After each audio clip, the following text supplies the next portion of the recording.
Welcome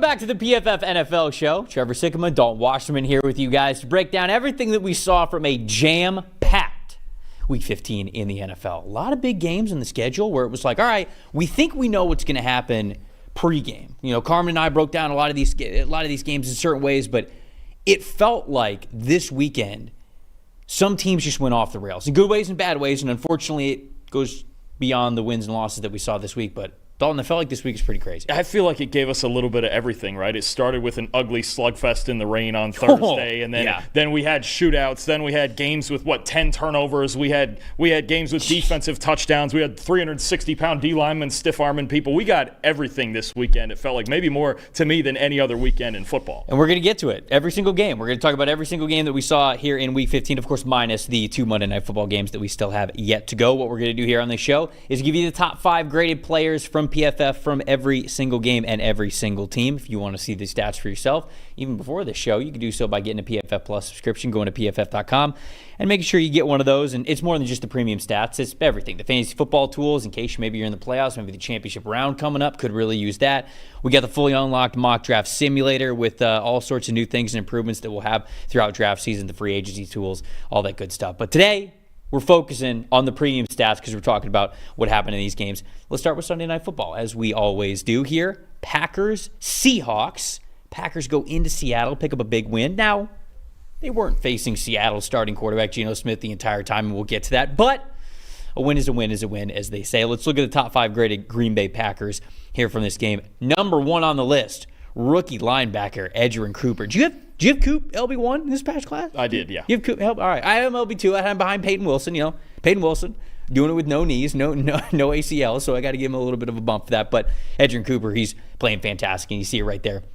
93.8 overall grade in this one. Oh, by the way, wearing the all-white uniforms. You love to see it. The all-white helmet, the whiteout, you love that. Cornerback Carrington Valentine with a 90.2. Offensive tackle Zach Tom at 83.2. Defensive tackle Kenny Clark, 79.5. And then wide receiver Romeo Doubs with a 78.7. Jordan Love in this game, a 66.9. And then on the other side of things for the Seattle Seahawks, the grades not as high as you would expect. Edge rusher Boye Mafe at the top of the list. Limited snaps, but he had an 80.0 overall grade. Defensive tackle Draymond Jones, 79.4. Wide receiver Jackson Smith and Jigba, 77.0. Offensive tackle Charles Cross with a 76.3, and then Abe Lucas, the other offensive tackle, a 73.4. Geno Smith in this game, a 68.0 before leaving this game with a knee injury. Sam Howell had to play the rest of the way, and wasn't pretty for Sam. But stat that told the story. What do you got here, Dalton? Okay, so all the momentum the Seahawks had. They had a 4-game win streak, 2 big wins over the Cardinals, the comeback over the Jets. Playing and well. They had all the momentum you could possibly have, and now a big game at home against the Seahawks. And Packers. You're right, against the Packers. It all came crashing down in one night, which is for me, the panic meter for Seattle just went from 0 to 100. And it starts for me with the interior of their offensive line, 38.5 overall grade for that unit in this game. They're now under their 3rd center after Oluwatimi got hurt last night. So they've got an undrafted rookie playing center who didn't play a single snap at center last season at North Dakota State. A 6th-round rookie at right guard who was just not ready for NFL-level pass protection. And still Laken Tomlinson at left guard, who honestly hasn't been an above-average player in 4 or 5 years. The interior of this offensive line now threatens, like we talked about with the Texans earlier in the year, now threatens to just kill this whole operation for the Seahawks. 14 pressures allowed in the interior, 3 sacks. Geno got hurt with a missed stunt pickup on the inside off a play action.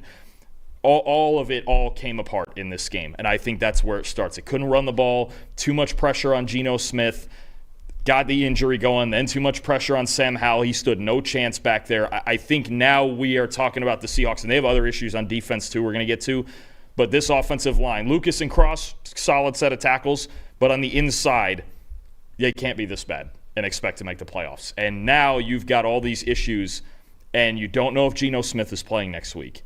And this is what your interior offensive line looks like. You have to face Brian Flores and the Vikings next week. with everything they throw at you. Not ideal. Not ideal. Yeah. And the Rams suddenly have gotten hot, and they're actually on the tiebreaker in first place right now. I'm almost immediately now at a 10 out of 10 panic meter for the Seahawks because of this offensive line.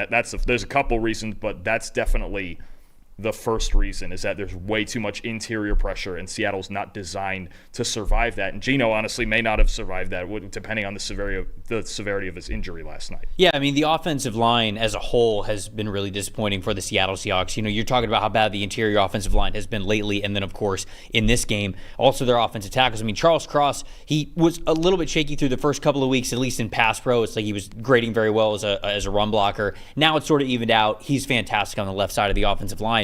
But while Abe Lucas was out, they were struggling hard at right tackle. So if you combine some of their struggles that they've had at right tackle, now Abe Lucas is back in there, and I hope he's fully healthy moving forward, let alone for the end for the rest of the season. But you know, that knee is something that they're going to have to monitor, I think, the whole time that he's ever going to be out there. And with him out at right tackle, that unit looks better. But now the interior offensive line, like you mentioned, is struggling. They are my most disappointing in this game. They're now 25th in the NFL in pass protection, just totally as a unit this year, with both of their struggles at offensive tackle and the interior spots. And they've given up the second most pressures. The only team that's given up more pressures in the NFL this year is New England Patriots, and it's not that far. The Patriots are at 197 pressures given up. Seattle Seahawks are only at 190. So they're almost right there with one of the worst pass blocking offensive lines in the league. And so I can definitely understand the concerns. Now, I will sort of tip my hat to the Packers a little bit, and I will say that my stat that told the story was something that we've talked about over the last couple of weeks, which I think will be a theme for the Packers moving forward and as they go into the playoffs. It's the hot starts. Man, the first half, this team is fantastic. They went into this game top 5 in the NFL in terms of most points scored in the first half, and in this game, 0.672 EPA per play in the first quarter. That is incredible. 80.5 offensive grade in the first quarter. First 2 possessions of the game were touchdowns. And it's like, man, when you have a team that can come out of the gate that hot, I mean, what Matt LaFleur is doing, I think you've highlighted this before. I know Carmen has as well when we've done the preview shows. Matt LaFleur is not getting enough love right now for Coach of the Year, for what he is doing with this group, how well they are playing. And I think that how they start out of the gate really shows you when coaches are fantastic. You know, we've talked about that with Kevin O'Connell with the Minnesota Vikings, how high of a percentage they have at moving the ball really well, getting into scoring range, and even scoring touchdowns on those first drives. Packers are right there, man, especially when it comes to the first half. So they've been fantastic at that. They've been great at identifying their opponents during the week of practice and having a game plan that is tailored to take the game to them and take the scoreboard to them, including on the road in a really tough place to play in Seattle. And so, of course, yeah, I think that you appropriately talked about the issues that Seattle has on their offensive side of the ball, but the Packers, man, it was just business as usual for what they're doing on the offensive side. And to me, it should give you so much faith in what this team is right now with 3 games left until we get to the postseason. They know their identity. They're very comfortable in it, and clearly their coaching staff has them rolling. So to me, once again, the stat that told the story is, even independent of how much the Seattle Seahawks struggled on the offensive line, the Packers dictated this game. The Packers were the team that said, we're immediately going to make you one-dimensional. And that is paramount to playing a really good football team, playing a good football game against good football teams, especially on the road. So I was really impressed with that. I agree, and I think the game planning part of that and the preparation goes. A credit has to go to Jeff Hafley also on the defensive side. Defense was ready for it. For as many issues as the Seahawks have up front and things like that, Hafley had a perfect plan to attack that with the blitzes, with the stunts. This was the best day the Packers had pass rush in a long time. They had really struggled in recent weeks to get a pass rush going consistently. On both sides, the Seahawks, they got outplayed, they got outcoached, they got outprepared. Everything about it was just the Packers going and dominating this game. And honestly, if they were playing in any other division in football, they might be in first place. That's how good they are, and they've only lost to the Lions and the Vikings and the Eagles. That's all we're talking. So, I mean, against any other team, this is an elite football team. I think the only thing, offensively, they are consistently this good as long as Jordan Love stays out of turnovers. Yeah, and look, the thing that I like so much about this Packers team is who Jordan Love is sort of a gunslinger type of a quarterback. Now, I don't think he's Jameis, right? I don't think he's Will Levis or something like that where he's totally like hurting your team. You're going to get 1, 2, 3 games in a full regular season where Jordan Love's throwing a decent amount of turnover where he plays, and maybe that hurts you. But he's going to give you more good than he's going to give you bad. And another reason why I have so much faith in this Packers team is going into my most impressive, and that is Josh Jacobs and the run blocking. Because when I talked about, okay, how well they're able to move the ball and score in the first quarter and the first half, Packers run game in the first quarter, 93 rushing yards, 0.235 EPA per rush, both of those metrics top 5 this week in the NFL. It has been Jacobs' MO to be able to set the tone for this team. It's not just, hey, we've got to do it through Jordan Love because he has the ability to do it. They're allowed to have true balance, and they're not afraid to put the ball in the hands or in the chest of their running back and let him do things for you to where you are, again, setting the tone of the football game. Josh Jacobs has been an incredible signing for this team. I'll go back and say it. Look, I think a lot of people sort of look at this situation and go like, can't believe the Raiders let him go. Can't believe the Giants let Saquon Barkley go. I can't believe the Titans let Derrick Henry go. Like all this kind of stuff. And it's like, guys, those players would not be having these caliber of seasons if they were on their old teams. It was a perfect job by the Packers pro personnel staff to identify a player who's going to hit free agency and prioritize them, even when they had Aaron Jones, right? And Aaron Jones has been a top 10 back in the league for 3-4 years. But they were like, hey, we're going to let Jones walk, or we're going to move on from Aaron Jones, and we're going to bring in Josh Jacobs because he's a little bit younger, and we think that he could actually fit what we want to do even a little bit better. And it's tough to be able to do that. The Packers did so very, very well. So again, the run blocking I think was fantastic this week for the Green Bay Packers, and then Josh Jacobs just doing his thing in the first half specifically. You're darn right. They identified a stud in free agency they needed. They also identified a stud in the draft they needed in Edgerrin Cooper at linebacker. I'll tell you what, he was the highest graded linebacker in college football last season. Like you mentioned, a very good LB1 argument in this year's draft. 93.8 grade in this game, the highest by any Packers linebacker this season who's played at least 15 snaps. Best linebacker game by a Packer all season. And this is a spot where they have struggled, especially lately. 2 pressures and a sack as a blitzer on only 3. I think he only blitzed 3 times and he had 2 pressures and a sack. 6 targets in coverage, 2 catches, an interception, a dropped interception, 2 stops.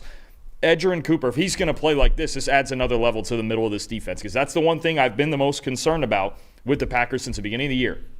How much can Jeff Hafley improve the middle of this defense? We know Xavier McKinney's been great, so at the linebacker level and even in the slot some, Javon Bullard's been playing. We've seen Evan Williams a lot. We've seen a lot of young kids in the middle of this defense. If Cooper is going to go and make them even better than they've already been. They forced a lot of turnovers this year, but hasn't always been the most consistent play. A guy like Cooper is somebody who can have them competing with Philadelphia, with Detroit, with the more physical teams, the way he can play in the run game, the way if he's going to cover like this over the middle, that's huge, especially if you're playing Detroit. That's their whole passing game is designed to exploit linebackers.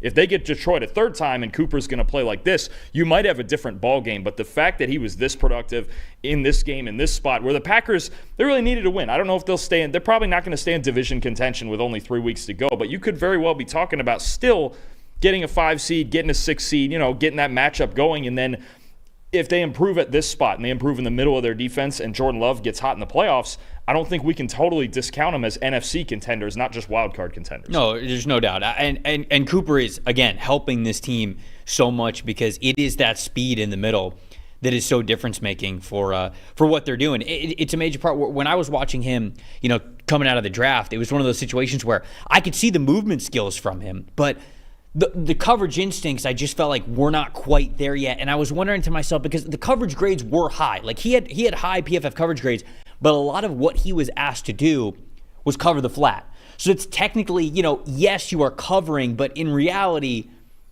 it's almost more of a run defense. Could he play. do it? Could he do it in space? Can you retreat? Yeah. Can you get backwards? Can you do it in drop zone coverage?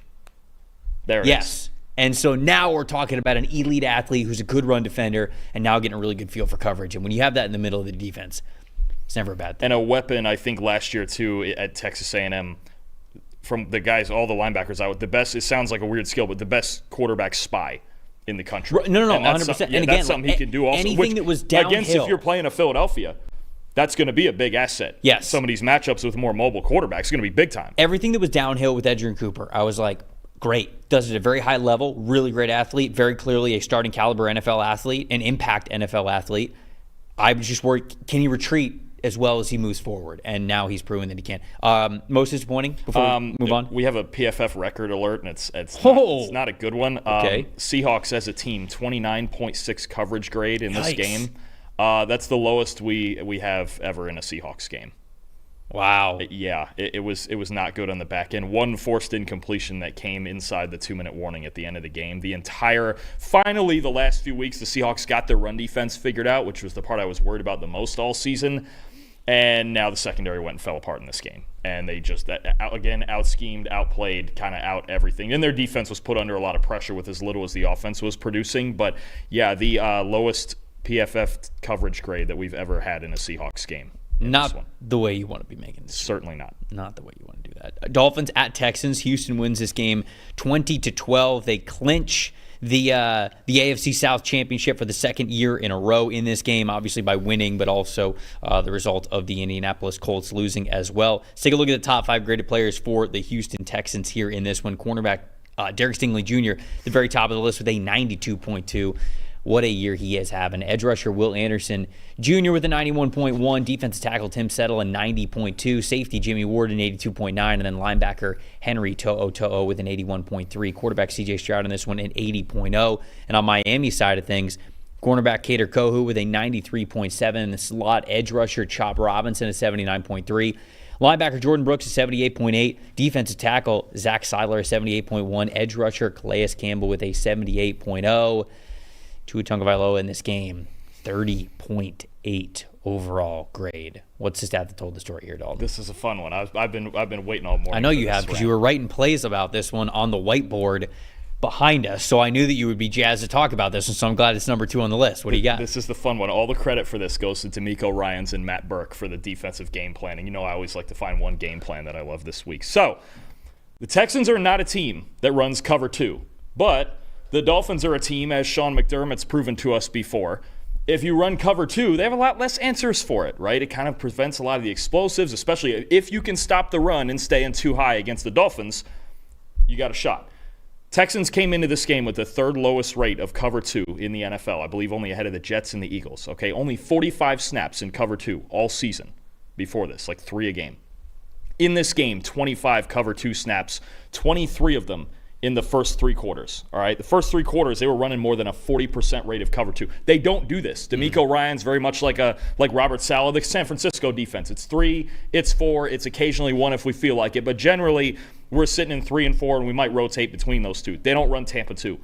In this game, they went to it. Why? Because they're playing the Miami Dolphins, and if you look at Tua's stat line versus cover 2, 14 of 16, 77 yards. So you sit there and you're, okay, he's completing passes, but that's not the point. The point is, 2 turnover-worthy plays in the second quarter, back-to-back to Kalen Bullock. There was a dropped interception late in the second quarter where he thought he saw cover 3, tried to throw it up the seam. Bullock just read it perfectly. Not even read it perfectly. It was just in the right spot, because what they were doing was inverting it, sending the corners back as the 2 deep halves, and having Bullock as the free safety now move into that Tampa role instead of the old Derek Brooks like linebacker role that you see where you have to kind of run and chase. Right. So they invert this cover 2. They give it a different look. Tua never sees it. Bullock drops the first interception, okay? 5 plays later, go back to the same coverage, same area of the field, right up the seam. This time Bullock picks it off, turns the game upside down. What this did, which is what it does when other teams use it, especially Sean McDermott and the Bills use it against the Dolphins, you prevent the explosive. So Tua can complete 4-yard passes all he wants. It doesn't matter to me. 77 yards on 16 attempts is nothing. Tyreek Hill didn't have a single catch when the Texans ran cover 2. Not a single explosive pass at all from the Dolphins as a team when the Texans ran cover 2. They went to this early in the game knowing, look, we have to mix up what we do, because our defense, we can have some problems sometimes, especially if you run a lot of 3 against this offense that wants to get into the seams and run the football and run it wide. We're going to take a page out of, say, Sean McDermott's playbook. We're going to run a ton of cover 2, especially early in the game. We're going to throw Tua off. We're going to give him different pre- and post-snap looks, and it caused all sorts of fits for Tua. He just could not complete anything down the field because the Texans, in a week, literally a week, when they just don't run cover 2 at all, figured out every way that they want to do it against this offense. And it's not good to be out there, right, for the Dolphins, not just because of the failures, obviously, of this week going up against cover 2, but also because this was not a team that's really designed to play that type of a coverage. But they were very comfortable, clearly, going to that against what is their natural identity, if you will, of how you play this game, because of how successful it is against this football team. So that is a major issue that Miami has to address this offseason because they're not playing for the playoffs or anything like that. That is a major issue that they have to address with their quarterback and just in their scheme and how they're deploying their players, everything, because it's something that we have seen before. If you limit Miami's explosives, what are they? And like you said, Tua completed a lot of passes, 14 for 16 against cover 2. The problem is the 2 that weren't completed were turnover-worthy plays, and both of them could have been back-breaking, right? And one of them actually was. It turned into a turnover there. So it's just something that they have to be able to attack better next year, or we're going to be saying the same things. And we shouldn't with an offense that should be a lot more potent than that. So love that stat from you. My stat that told the story is actually on the other side of things. I'm going to go with a Texans side, but it's more of sort of a drawback. Like, this is only an 8-point game. I think that the Texans should have won this game a lot more, especially for how well their defense was able to play against Miami, how much they were able to limit their explosive plays and just their offensive output in general. The Texans on offense, yeah, they scored 20 points. Yeah, they won the game. Third lowest EPA per play. The 3 lowest EPA per play games that they have had this season have come within the last 5 weeks. Not really on a good trend here. 5 of their lowest 5 graded games have come within the second half of the season. So I'm a little worried about this Texans offense heading into the postseason because it's a unit that clinched the division. We're going to see this team in the playoffs. They're going to host a playoff game. But the second half of the year, and really the last 5 games, it's only gotten worse for them. They have become more stagnant of an offense. And if they're not going to get better on offense, maybe you win a playoff game at home because it's at home for you. But it's hard to take this team seriously with how their offense has played as of late. And this was another example of Dolphins defense has been playing well second half of the season. I want to make sure I'm not talking about like, oh, they should have beat up on a bottom 5 defense. Dolphins defense has been playing well, and you saw that from the top 5 graded players. But it should have looked better from the Texans.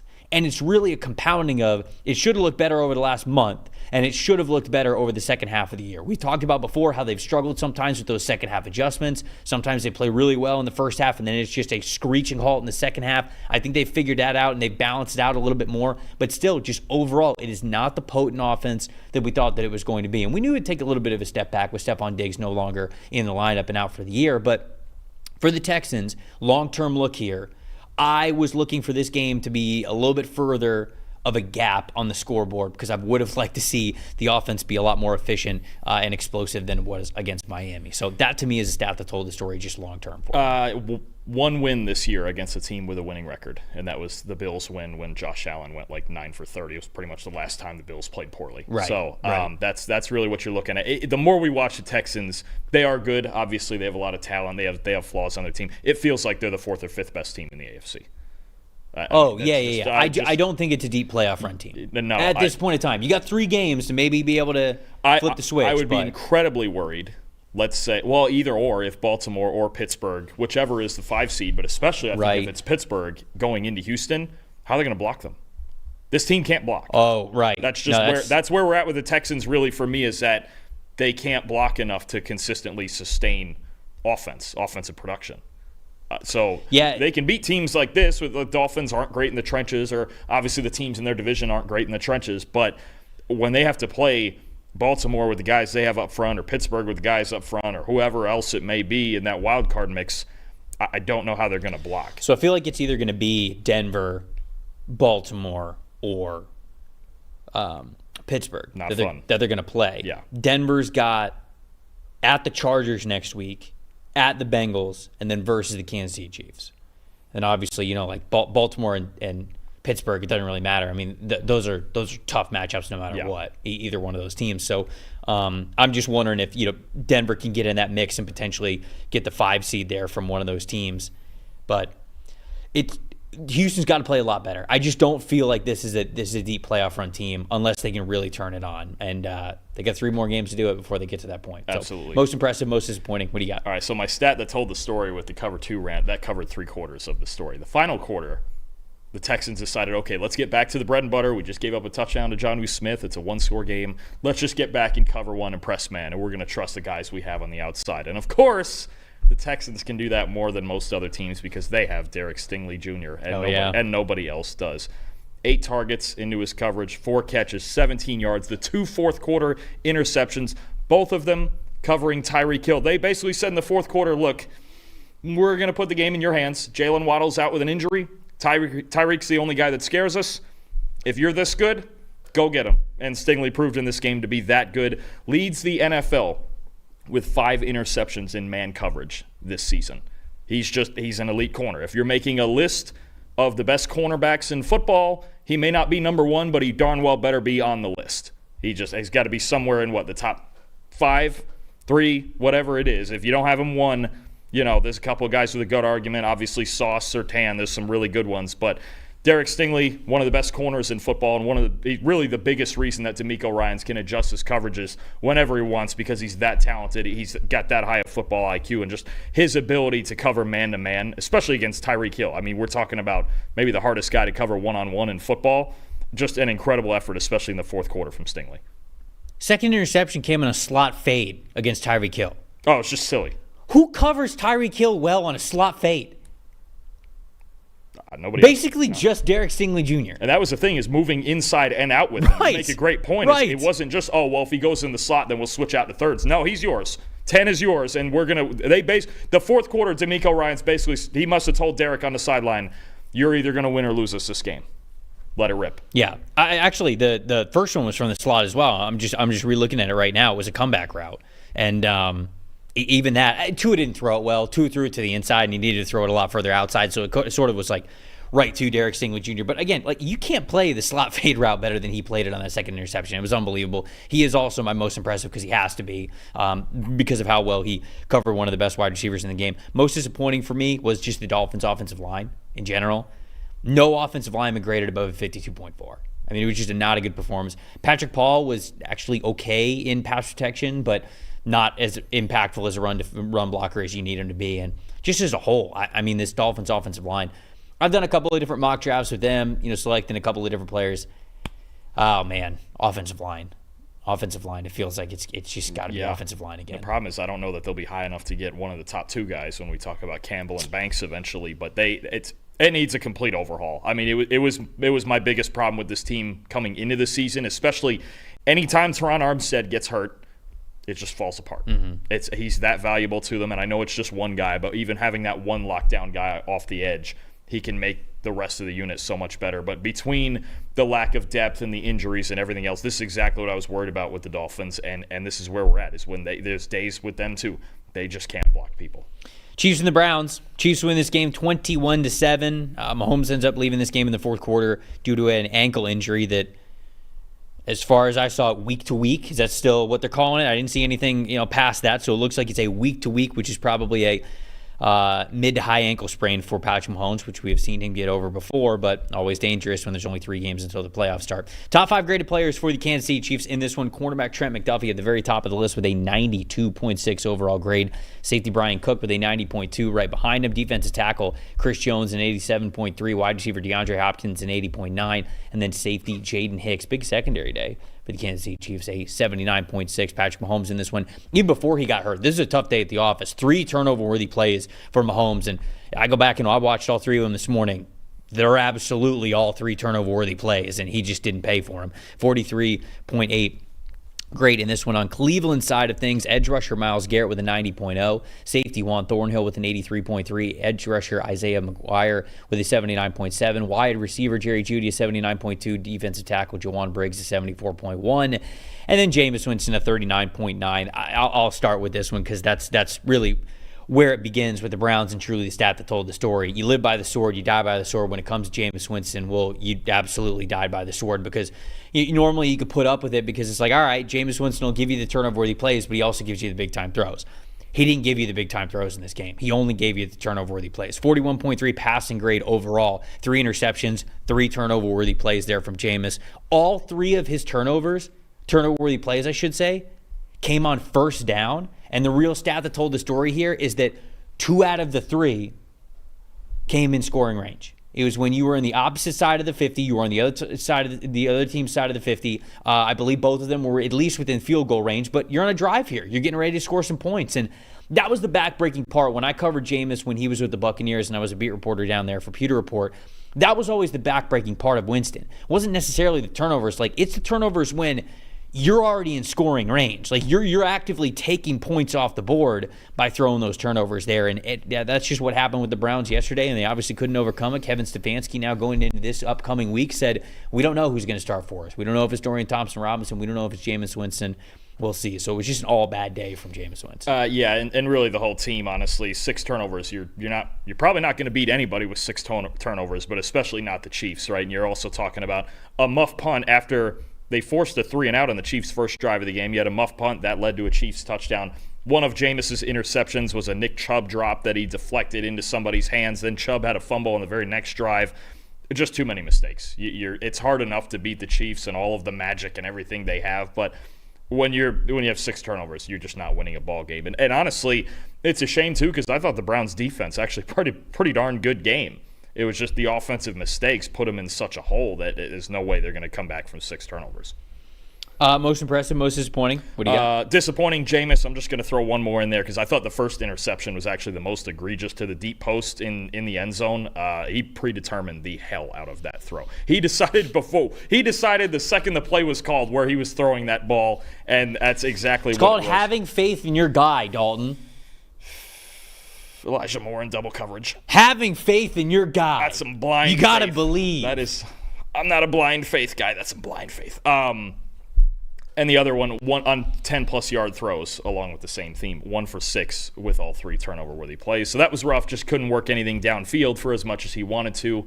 When he doesn't get to, it's a problem. Most impressive, how about Trent McDuffie? I mean, let's go with another 2022 class corner, right? I mean, maybe that'll just be a theme today. Yep. 93.2 coverage grade, an interception, 2 more forced incompletions. He'd been struggling the last few weeks, right? I mean, the whole Chiefs defense had been kind of struggling the last few weeks, but to get McDuffie playing back at this level, I know it's the Browns, but it's big time. 10 targets, 5 catches, 8 yards allowed on 10 targets and 5 receptions. That's how good McDuffie can be on any given day, inside, outside, just like we mentioned with Stingley. One of the best corners in football, had a little bit of a cold spell the last 3 or 4 weeks, back on the horse in this game, and the Chiefs defense has to be feeling real confident after this one. Yeah, McDuffie is my most impressive because he kind of has to be. Just some more stats on that. 82.4 coverage grade when he was in the slot, 13 snaps. 94.1 coverage grade when he was out wide, 21 snaps. So like Stingley, like we talked about with him in the previous game, didn't matter where you lined him up. He was ready to cover whoever was in front of him. So really great game from McDuffie. Only 2 yards allowed when he was lined up as a wide corner, which was 21 out of those. He had 21 out of the 34 coverage snaps that he had. Only 2 yards allowed is really impressive. My most disappointing is Patrick Mahomes in this game. Now, obviously, it was a struggle overall, but even before the injury, 19 for 38 passing. He had 2 touchdowns, but no big time throws in this game. 3 turnover-worthy plays, didn't have any interceptions, so you kind of got to look at the turnover-worthy plays to show that. 42.3 passing grade was the 3rd lowest single game passing grade of his career, and so it was just not a good day at the office. And sneaky here, this season, he's got 16 big-time throws, 15 turnover-worthy plays.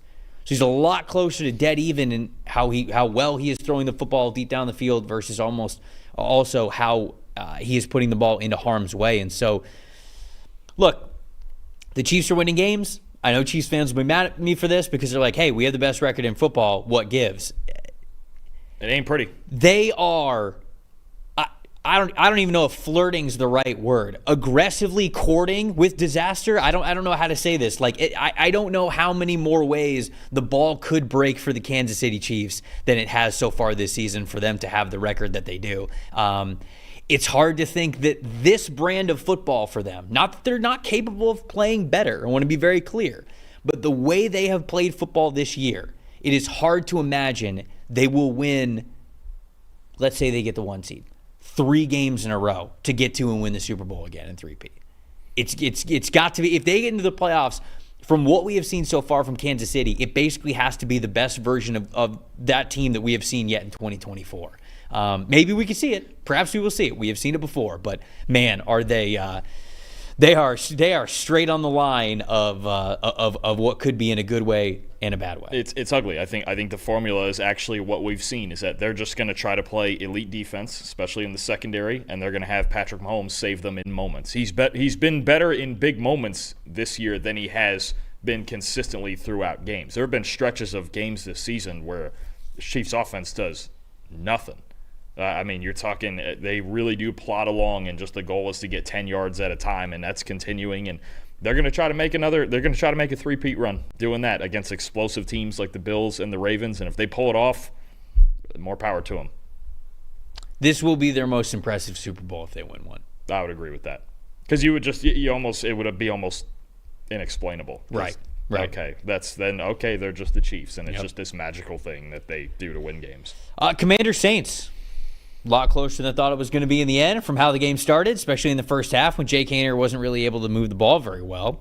20-19 is the final score, and could have very well been 21-20 on the other side of things. But a little more than 60 minutes played too, though. I won't take it away from Washington. They win the game by 1 point, 20-19 in New Orleans. It's always tough to win in New Orleans, so I got to give them their kudos there. Top 5 graded players for the Washington Commanders. Number 1 on the list, we got a rookie defense tackle, Jerson Newton, with a 75.1. Wide receiver Terry McLaurin is next with a 74.9.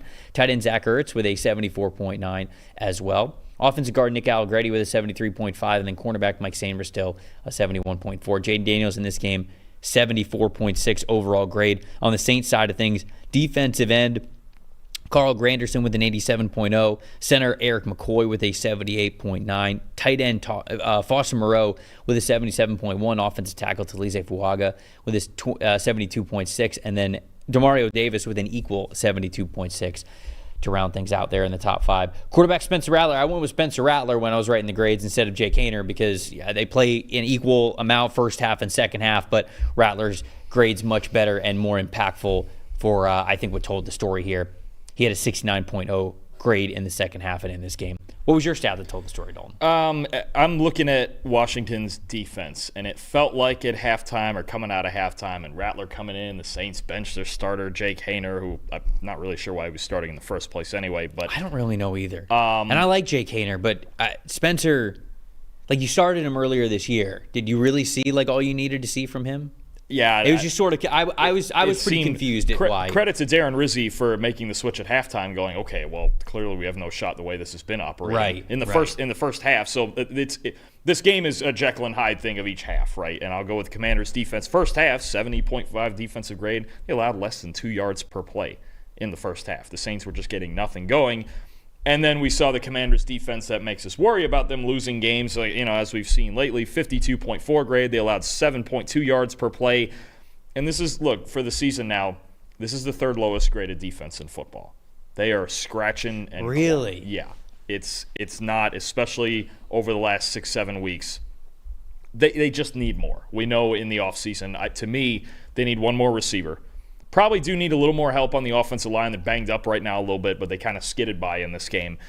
And they need help on defense. We got a couple of good young players. Mike Sainristil's been really good, and we know Frankie Louvu's locked in for a bit. And Johnny Newton, we got some guys, but they need a whole lot more. And I think a big thing that stood out for me in this game, they just could not get to the quarterback unless they blitzed. They have to blitz to get to the quarterback. A four-man rush for the Commanders just doesn't work. When they sent a standard rush, 28% pressure rate. When they sent a blitz, a 63% pressure rate. This is just becoming more and more, can we keep the rest of it duct taped together while Jaden Daniels carries us to the playoffs? That's where we're getting to. But this defense, Dan Quinn, obviously, is going to build it in the offseason. He's a great defensive coach. He's patching it together the best he can, but it's rough. And with their defense the way it is, they're playing Philadelphia next week, no idea how they're going to get stops. I have no idea. Yeah, to me it was sort of what you were talking about, sort of the tale of two halves for Washington's defense, a tale of two halves for the two quarterbacks as well, and that's sort of how I would look at it. This game comes down to the very last second, and again, if New Orleans converts on the 2-point conversion, they win this game. If they don't, which they didn't, they lose the game. That played out with them basically doing nothing on offense in the first half. I mean, when Jake Haener was out there in the first half, 50.4 passing grade, negative 0.678 EPA per pass, and the offensive line, admittedly, it wasn't all Haener's fault. The offensive line also struggled in the first half. a 56.1 blocking grade. In the second half, Spencer Rattler, a 69.8 passing grade, a positive 0.14 EPA per pass, and then the blocking was a lot better. It was a 71.1 or 72.1, excuse me, in the second half there. So the offense was just playing way better for the Saints. And to me, you can't play 30 minutes of football. You got to play a lot closer to 60 minutes of football. And so if Spencer starts the game, I don't know if the offensive line plays better in the first half, so maybe it doesn't make too much of a difference. But even if it made just a little bit of a difference, maybe if you get a field goal in there instead of maybe punting one of those times, again, you win this football game. So it's one of those things where as the head coach, Rizzi, the offensive coordinator as well, like when you look at this, you just go, man, if only we would have started Spencer in the first half. Maybe this could have been a little bit different. Maybe we let a win slip away from us. Most impressive in this game for me is the Saints going for 2. This season is not what the Saints wanted it to be, right? I mean, like they've struggled. They've gone through injuries. They went through one of the worst lulls of basically any team in the middle of the season. They're not really competing for the playoffs here. But if there's any sort of outside chance where they possibly can, you got to go for it. And I love the fact that Rizzi was, Spencer Rattler said after the game, I can't remember who asked him the question. They were basically like, hey, walk us through the decision or the conversation to go for 2 at the end of the game. And Spencer was like, decision was already made before we took the field on the final drive. Like we were going to go for 2 if we got in the end zone. And I think it's the right call. And I think it's 100% the right call because, again, you're the interim head coach. The year's not going that well for you. Put it in your dude's hands. Put it in your guy's hands. You need one play to go win this football game against a team that obviously is above 500 winning record, a team that's going to make the playoffs, like all that. Like go defend home field, get more of that Saints voodoo magic, whatever. Just convert the one play and get a surprise win here. So I love the decision to go for it. For the play itself, I don't hate it. I don't want to be too revisionist history about the play because sometimes, obviously, like when you go for 2, everybody wants to criticize the play when it doesn't work. Everybody likes to praise it when it does. So they're in a situation where they're obviously, they've got 2 wide receivers on the right side of the line of scrimmage. The guy on the far side is basically just running a clear out route. He's taking the outside corner, and he basically wants to take him to the very back of the end zone. And what he wants to do there is he wants to clear that space for the slot wide receiver to run basically a speed out, getting to the outside, getting to the front pylon. Spencer Rattler hikes the football. It's an immediate rollout to the right. The offensive line is all moving to the right. And they move the tight end from the left side of the line of scrimmage to the right side of the line of scrimmage before the play. He's still attached to it, so his whole primary purpose was to be an extra blocker and to give Spencer extra time so there wasn't an immediate guy sprinting at him and getting his hands up so he could get the ball out to that wide receiver. I understand. Again, I don't want to be too nitpicky here, but I would have liked to see a little bit of deception. I would have liked to see a little bit of like a tight end leak going to the opposite side because Spencer fires it in there and it was too tight a coverage. They played coverage really well. Hats off to Washington for it, but I wonder if he sees that coverage as tight as it is, if he goes, all right, well, I'm not completing this football. The play didn't work out as well as I wanted to. You get a last second where you get to kind of like look to the opposite side of the field, and with the whole defense flowing one way, you got the tight end and a leak, just like a leak route going the other way, and you just go, all right, I'm going to throw it and see if I can get it back pylon to him. Maybe you could do that, but again, I don't want to be too harsh. And it makes you wonder how deep in the playbook they are with Rattler, especially if Haener got the reps with the ones all. And that's very true. And situationals and things like that, the starter is going to get all the reps for that. So I think that's another part where you go, okay, maybe they just didn't have it. They were just going to go with kind of play 1 on their 2-point sheet and roll with it. But no, I mean, execution is what it is. But I'm with you. I think the process was correct in going for 2. And look, the Saints, with where their season's at, they have no reason to want to play overtime, regardless. Most disappointing for me was Washington's run game. It still remains disappointing to me on designed runs. So you take out the scrambles from Jaden Daniels. On designed runs, 55.6 rushing grade on those plays and just a 3.1 yards per carry average. Like, again, I've said it before. For as much as Jaden Daniels is the headline, this is a rushing football team, in my opinion. They win the game when they rush very well. And they haven't, especially in the second half of the season. In the games where they have looked very inept on offense, not really able to move the ball, it's because there's no balance and they can't run the football. So your most impressive, most disappointing? I'll take, because of all the other factors we've talked about with the extremely inconsistent defense and banged up offensive line and no run game, I think it's Jaden Daniels. And I think was it his best game? No. Did he take too many sacks and mess around a little too much? Yeah, but he also gave you the magic early in the game. The first touchdown to Terry McLaurin was just incredible, shaking guys out and heaving it into the end zone and seeing McLaurin coming from across the field. I mean, look, Jaden now gives this team a floor, right? There was no turnover-worthy plays. That's a theme with him. He doesn't really put the ball in danger. He was their leading rusher, 11 carries, 66 yards in this game. This is his team. And at this point now the goal is obviously to surround him and the defense with more talent and more pieces they can move forward with as the foundation, but he's already their best player. And at the end of the day, the reason they won this game is because even when they weren't finishing drives and, they're kicking field goals and they actually missed a field goal at the end that would have actually put the game away before that whole sequence you talked about, they win games because of Jaden Daniels. And he's one of the, 8 best quarterbacks in football right now. That's just what he is, because even a game like this, he gets through it and he completes darn near 80% of his passes, and he's that good. Even in a game where he didn't grade that highly, and he took a few sacks he shouldn't.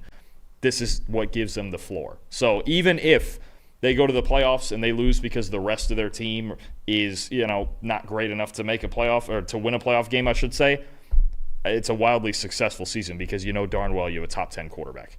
Most disappointing before we move on. I'll go Trevor Penning on the Saints side. Just a rough one in pass protection. It was really one where they sent Frankie Louvo at him. They sent those blitzes at him. They said they were giving problems. He committed a holding, 39.3 pass blocking grade. He was really the main victim when Washington did get pressure. He's the guy they attacked. So it was a rough day for him at right tackle.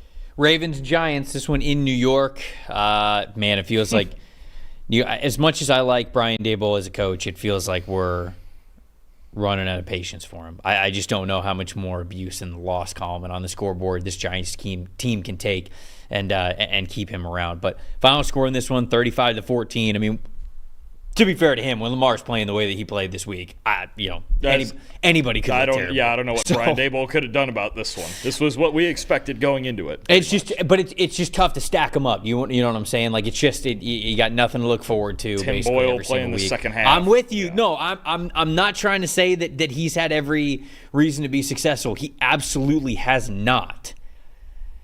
I just wonder if they're just going to want a totally clean house and wipe their hands of it and move on. I don't know if they'll want something fresh, which fair to Daboll, maybe not, but unfortunately kind of feels like that might be where we're heading. Anyways, top 5 graded players for the Baltimore Ravens before we break this one down a little further. Linebacker Roquan Smith at the top of the list with an 87.0. Wide receiver Rashad Bateman an 85.6. Offensive guard Daniel Falele a 77.7. Wide receiver Nelson Aguilar a 77.4. And then safety Ardarius Washington with a 76.9. At number 5. Lamar in this one, an 86.2 overall grade.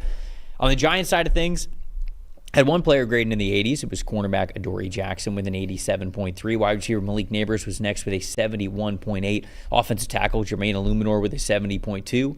Defensive tackle Elijah Chapman, a 68.6. And then offensive tackle Evan Neal with a 64.9. Tim Boyle in this game, the aforementioned Tim Boyle, took over for Tommy DeVito, 53.9. What's your stat that told the story here? This game's all about Lamar Jackson, isn't it? Has just to Lamar. be. It's Lamar Jackson's world, and the city of Baltimore is just living in it. 5 big-time throws in this game. That was just the 3rd time in his career he's done that. The last time he had 5 big-time throws was 3 years ago, a game in Detroit that they just barely squeaked out. You remember what that game is famous for?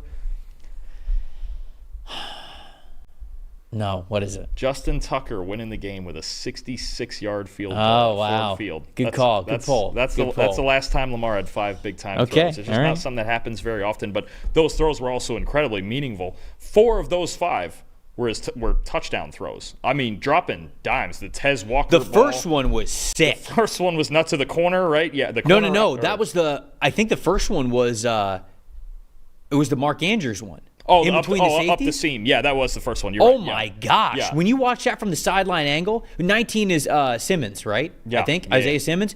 He rifles this ball. Like ear holes him. Straight over Isaiah Simmons' shoulder and helmet. Like, the ball is less than a foot away from him, and it just goes straight to Mark Andrews' hands. That was an insane throw. I mean, textbook definition of a big time throw. I love the one to the corner off the left side. Was that one to Aguilar or Bateman? I couldn't remember. I think that was the second Bateman one. Okay, yeah, it was the Bateman. The one to the corner off the left side was just nuts too. Yeah. I mean, all of them. But no, Lamar. I mean, there's just days with this Ravens offense, maybe more than any other team in the NFL, where they just step on the field and the game is over. Let me give you a fun fact here.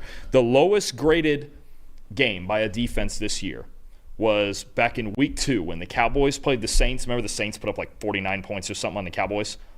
Okay, that was the lowest graded game of the season by any defense. The next 5 on that list are all games against the Ravens, which is just silly. I mean, that's just crazy. There are days, there's been 5 weeks this year. I really should throw in 6. The Denver game isn't on that overall grade list, but it's actually the lowest coverage grade also that anyone's put up all season when they dropped 40-something on Denver.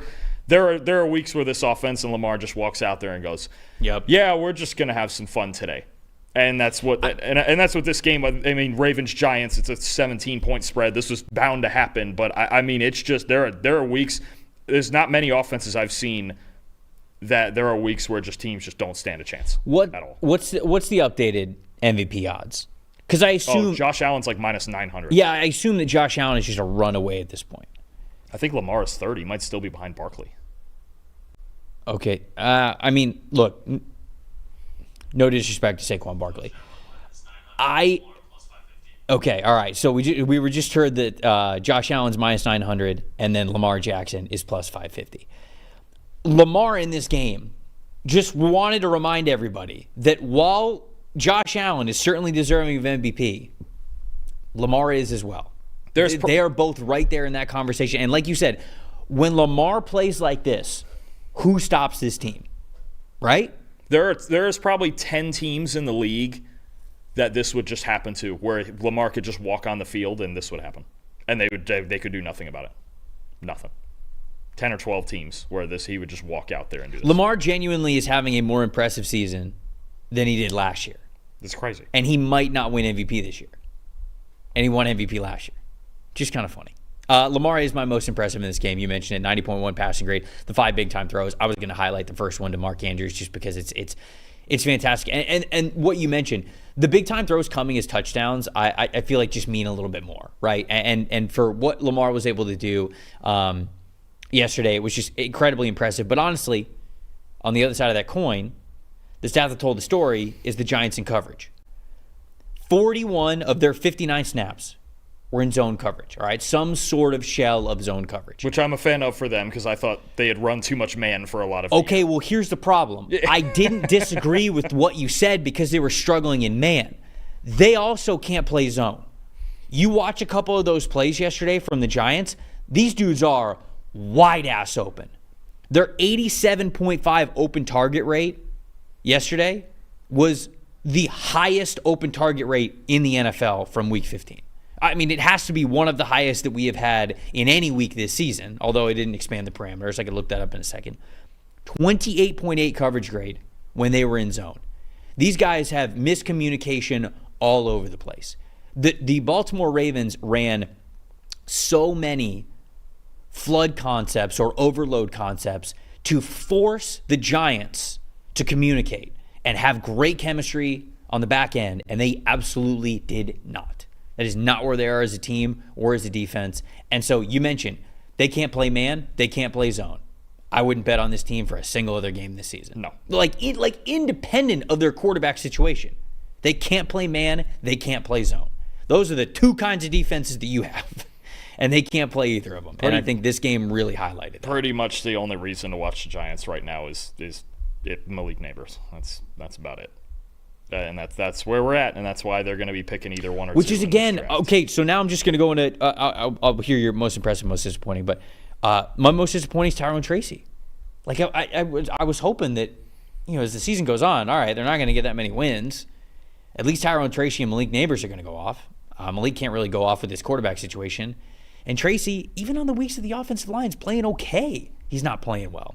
He's got one game where he is graded above a 57 since week 9. Before that, when he got in the lineup, we were talking about him as, wow, another great young back in this league, and I still think he is, but I thought we'd see a little bit more success, even amongst the team offensive struggles, and we haven't. He has been somebody who's been disappointing because I've wanted him to stand out a little bit more than he has. Yeah, it's rough right now on both sides of New York. That's for darn sure. You're most disappointing. And another foundational piece that we've kind of, we highlighted Evan Neal in that top 5 there, even though that's a relatively low grade for a top 5 too. But that same draft, you remember how we kind of talked about Kayvon Thibodeau in the preseason, and we were like, hey, are we going to figure this thing out and fulfill the potential we were supposed to?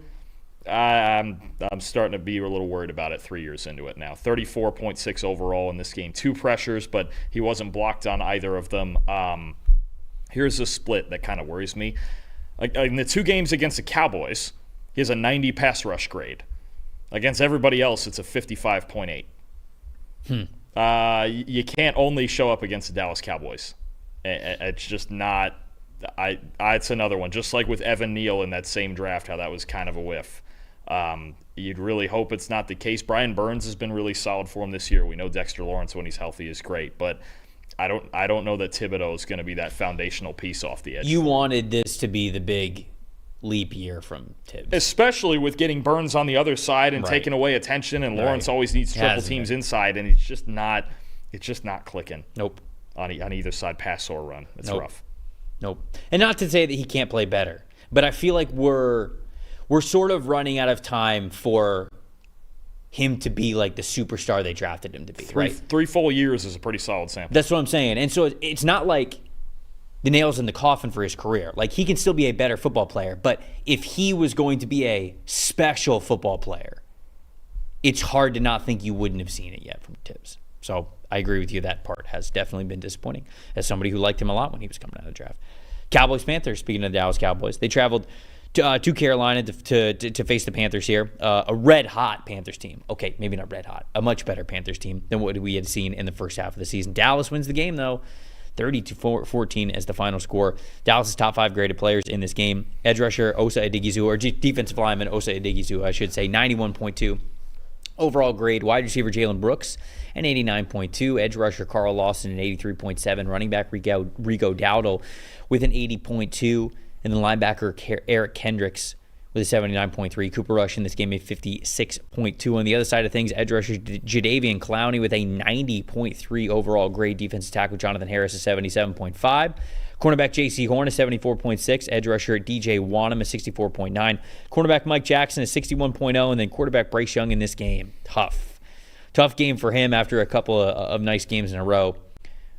39.7 grade in this one. What's your stat that told the story here, Dalton? Yeah, so I'm not going with the Bryce Young turn back into a pumpkin angle. I don't think this one's on him. I don't think he turned back. This is about a Panthers offensive line that had actually played well for the majority of this season. They had their worst day of the season, and the Cowboys just got so much pressure. They got 6 sacks, 62% pass rush win rate as a team. Since Week 10, since Micah Parsons got back, the Cowboys have the highest pass rush grade in the NFL. Really? Yep. Yeah, really? Parsons being back. And it's not a shock that he has impacted the whole team in a positive way. I don't think it's just the fact that he's that good, because we know he's that good. It's the fact that when you watch them, especially in obvious passing situations, he's never in the same spot twice in a row. He can be wide-9, he could be over the tackle, he could be standing up in an A or B gap, he could be coming from any which angle. And I think the reason that you saw Odighizuwa and Lawson in that top 5 and not Parsons is because there's so much attention paid to Parsons, and the offensive line is on such high alert with as many spots as he lines up. It's not like a Trey Hendrickson where he's in the same spot every single play. Mm-hmm. Parsons, I think Mike Zimmer's gotten this he's figured this out where, okay, this is what I can do with this guy. He's not just edge player. He is just disgustingly talented pass rusher that I can put anywhere. And I think that schematically, as much as, just from his talent, that affects the Cowboys pass rush as much as anything, because it's creating opportunities for those other guys, for Odighizuwa, for Lawson, for, whoever else may be on the field any given snap. He's a magnet, right? It's not, and there's going to be days where he has 10 pressures and 3 sacks and does all that because he's the top 5 pass rusher in the league. But the fact that he's such a magnet, and the Panthers had an issue schematically blocking Parsons, and then leaving one-on-one matchups for those other guys, and it was just a whole big mess. You look at every third down in this game, it felt like he was in a different spot somewhere on the line of scrimmage, and I thought the Cowboys, look, they've done a great job rushing the passer lately. We saw it against Washington, too, when they beat them. They upset them. This pass rush right now is a problem, and obviously number 11 is problem number 1, but if those other guys are going to produce and win their one-on-one matchups, then you have a serious problem in protection. So I really don't – I know Bryce didn't play well. He had to force the ball down. They were down 17 at one point in this game. This one's not on him. I'm not. The Panthers, their O-line had the worst game of the season against the NFL's hottest pass rush. Yeah, and I see you got Ike Ekwonu as your most disappointing here. And yeah, I went back and I watched Ike's pressures that he let up. Speed rush, it looked like, to the outside. I mean, it's not Parsons. No. It's just Carl Lawson.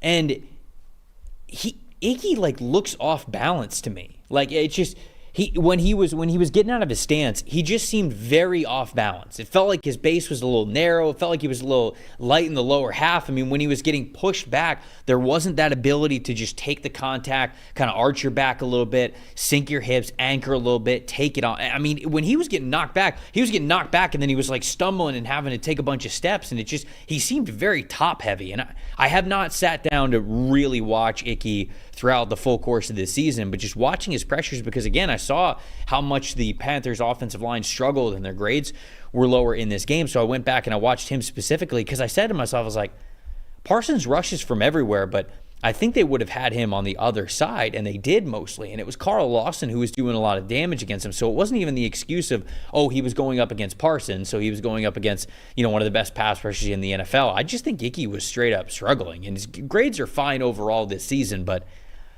something to note moving forward, and something that I'm going to take a look at going into the offseason, because I did not like what I saw from him, even from just like a body composition wise, and like how he is taking on contact and where his strength is allocated. Like I did not like. I'm hoping that this was just sort of an outlier of a game. It's either just he did not look balanced. Either just this game and they just kind of weren't ready to go, or I don't know if this maybe sometimes you compensate maybe just for some bad reps. I don't know. Either bad reps or a bad habit picked up the last couple weeks, or maybe even sometimes guys compensate for an injury if there's something. I don't think I've heard anything about him being hurt or anything, but no, it's a rough day. It was a rough day at the office for the whole unit. But you mentioned it, Ekwonu, especially when you're going against Carl Lawson and they're moving Parsons all the way all over the place. But there is a big part where, okay, we got to leave you one-on-one. You got to win one-on-one here, especially being behind multiple scores against this pass rush right now. It's not what you want. We've seen it in past years. They've won 12 games each of the last 3 years. Mm-hmm. When the Cowboys are in front,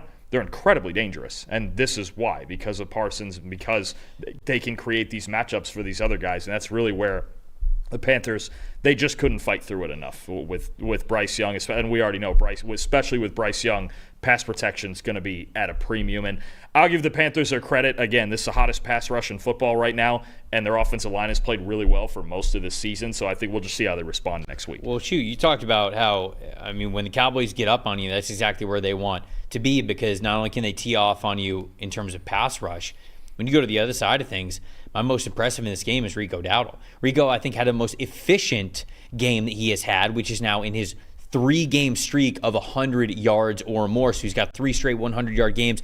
Over the last 3 games, he has 97 more rushing yards than whoever is in second place behind him, and it's Kyron Williams. 97 more yards.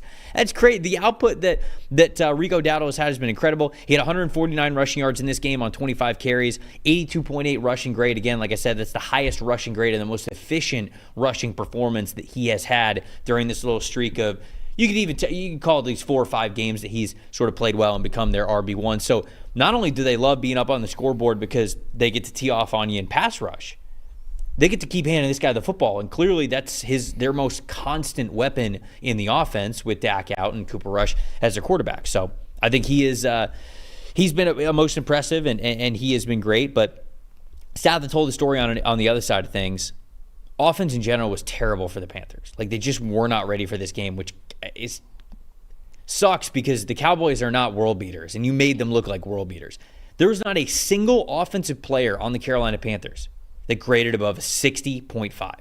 Not one. Yeah. That's bad. Yeah, it's bad. That's bad. And again, I think the worst part of it is the run game. Yeah. Chuba Hubbard in this game, 10 carries, 32 yards, 26 yards after contact, just a 0.6 yards before contact average. So it goes to the offensive line. When the offensive line plays as poorly as Carolina's did, you don't really have a chance no matter what. But, man, was that no more true than it was in this game for the Panthers. If you don't block people, you don't win. No, to Carolina's credit, they have blocked well for a lot of their games this year, and just, they're waiting on the skill guys to catch up, and Bryce was catching up lately. They just on both sides they didn't block a soul in this game, and that's really where it comes down to. Most impressive for me, I'll go with the other star in the Cowboys offense. It's CeeDee Lamb. I mean, 9 catches, $116, 75.4 receiving grade. Pretty sure there's a drop or two mixed in there that lowers that. How about, I'll steal one of your favorite ones. How about a 48% threat percentage? Nice. 27 routes run, 13 targets. 48. That's pretty Look, good. If they have a little balance with Dowdle and they can run the ball, and then you throw it to 88 a lot, good things are probably going to happen. And I know there's a couple other guys, Jalen Tolbert, Jalen Brooks making a play in the end zone too. But CeeDee Lamb, especially with Cooper Rush, he was good in this game, but not always the most ideal ball placement. The touchdown catch for Lamb, the twisting behind him touchdown catch, I mean, that's just ridiculous. I mean, we just get reminded almost every week of how talented he is. And I could probably have CeeDee Lamb here in this spot every week, but it was really good in this game, especially when you're getting the ball thrown to you half the time you're on the field and everybody knows it, and you're still getting open and making plays. It's just one of the best receivers in football, and he showed it again. Another big disappointing for me was just the Panthers safeties. Fuller and Woods just didn't play well. Fuller, 47.1 coverage grade. Woods, 52.4. Some miscommunications in coverage, especially when it came to just zone assignments, and I think that we saw that on the touchdown that Xavier Woods gave up. He was pointing to J.C. Horn, take the guy underneath, and there was sort of some confusion there, and that ended up leading to a touchdown there. Safeties, sneaky need for the Panthers. I think, well, maybe it's not sneaky. I don't know. I don't think anything on defense is a sneaky need for them. Right, but I think everybody, when they think about the Panthers and the changes that they need to make, it's up front. Like, it's in the front seven. We're all going to mock Mason Graham to him. Right, yeah. Or something, right? Like an edge rusher, a defensive tackle, something like that. Although, I would say after doing some more research on this team, planning for the NFLSC Fix Your Franchise that we're going to do later this week, linebacker level, man. I mean, them losing Shaq Thompson and Frankie Louvu basically in the same offseason because Shaq got hurt and he's been hurt the whole year. You lose those two guys, I mean, that is a blow to your defense. And so they need a linebacker and they need a safety, but all that to say, like, they're not going to pick one in the first round. No. So maybe just something a little bit. Malachi Starks, man. But they can't, though. That's the thing. Probably not. I don't think they can afford to do that. They have to get a trench player. Especially if you end up like moving on from DJ Wanham because his contract's a little overinflated, right? And so A'Shawn Robinson too, if you'd want to do that, which I don't think they're going to do that with a lot of guys. But anyways, we'll talk more about the Panthers when we get to the offseason and how we want to build this team. New Year's, it's a great time to reevaluate financial goals, right? Not just for yourself, but also for your kids. Now's the perfect time to make sure that your kids are on a path towards a great financial future. A kids investment account from Fabric by Gerber Life is quick and simple to set up and lets you invest in their future now for education, big milestones, and so much more. Fabric by Gerber Life, it was designed by parents for parents to make it easy to plan for and manage your family's financial path. With the kids investment account from Fabric, you can start investing in your child's future today. Kids, they cannot invest while they are minors, but a kids investment account can allow you to invest on their behalf, giving their investments all sorts of time to grow. You can use it on basically anything. When they're kids, it's summer camps, after school activities, tuition, tutors, books, things like that. Maybe when they're a little older, it's the first car, a first house, starting a business, something like that. It's got a lot of different benefits to it. Starts with just $20, no contribution limits, tax advantages. Funds are SIPC, insured up to $500,000. You get no commission fees. Just a low, flat monthly maintenance fee. Join the thousands of parents who trust Fabric to protect their family. Start investing in your child's future today at meetfabric.com/PFFNFL. That's meetfabric.com/PFFNFL. meetfabric.com/PFFNFL. Portfolios are managed by Fort Washington Investment Advisors Incorporated. Additional services provided by Apex Clearing Corporation. All investing is subject to risk. Learn more at meetfabric.com. Jets-Jags. Very impactful game. It was a game. For the 2025 NFL Draft. Yep. Jets end up winning or losing, depending on how you look at it. Little both. They're on top of the scoreboard at the end of this one, 32-25. Top 5 graded New York Giants in this game. Top of the list. I'm sure we'll break this down a little bit further. Devontae Adams, a 91.2. Just such a vintage Rodgers and Adams game. It was nice to see. It was nice. The New York Packers got it done. Guard Elijah Vera Tucker next on the list with an 81.4. Cornerback Isaiah Oliver, a 78.8. Linebacker Chaz Surratt, 78.8 as well. And then offensive guard John Simpson, a 73.9. Aaron Rodgers in this one, an 83.4 overall grade. On Jacksonville's side of things, offensive tackle Walker Little, a 74.0. Defensive tackle Devon Hamilton with 73.1. Cornerback Jerrion Jones with a 72.4. Running back Travis Etienne, a 69.5.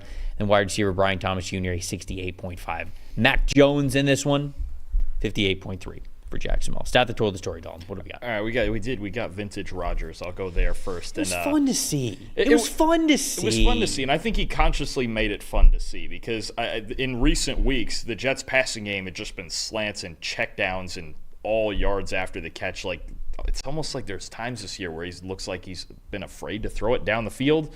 Not the case in this game. We had a 12-yard average depth of target. We had a 3.4-second average time to throw. He was moving around, too. He also was their leading rusher with 45 rushing yards. 60% of his throws went beyond the sticks in this game. Beyond 10 air yards through a season-high number of attempts, 16 attempts. Now only 6 of 16, but for 190 yards and 2 touchdowns. I mean, it's just he went out there, especially against this Jags secondary, and said, okay, let's just have some fun and chuck it downfield. Listen, we know we're not making the playoffs. We already have 10 losses. We've been a train wreck all year. Still same old Jets, that whole bit. But you know what? At least we'll throw it down the field, especially with Adams, and have a good time doing it and put up points. And instead of just checking down and waiting for Breece Hall to pop one, we'll just attack this Jaguars secondary like any other team would. And we got a win out of it.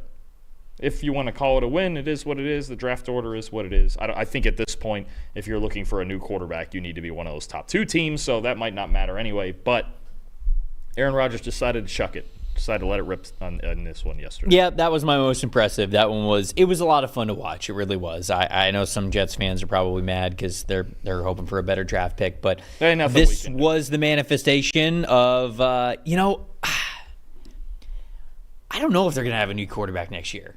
I really don't. And I think how they play down the stretch here, I would have said the last 5 games. Well, this is game number 2 in that stretch. They played very well in this game. So how well they play in these last 3 games, I think will go a long way into determining whether they're going to kind of shoo Aaron Rodgers out of there or not, because they have Devontae Adams. Devontae Adams is under contract.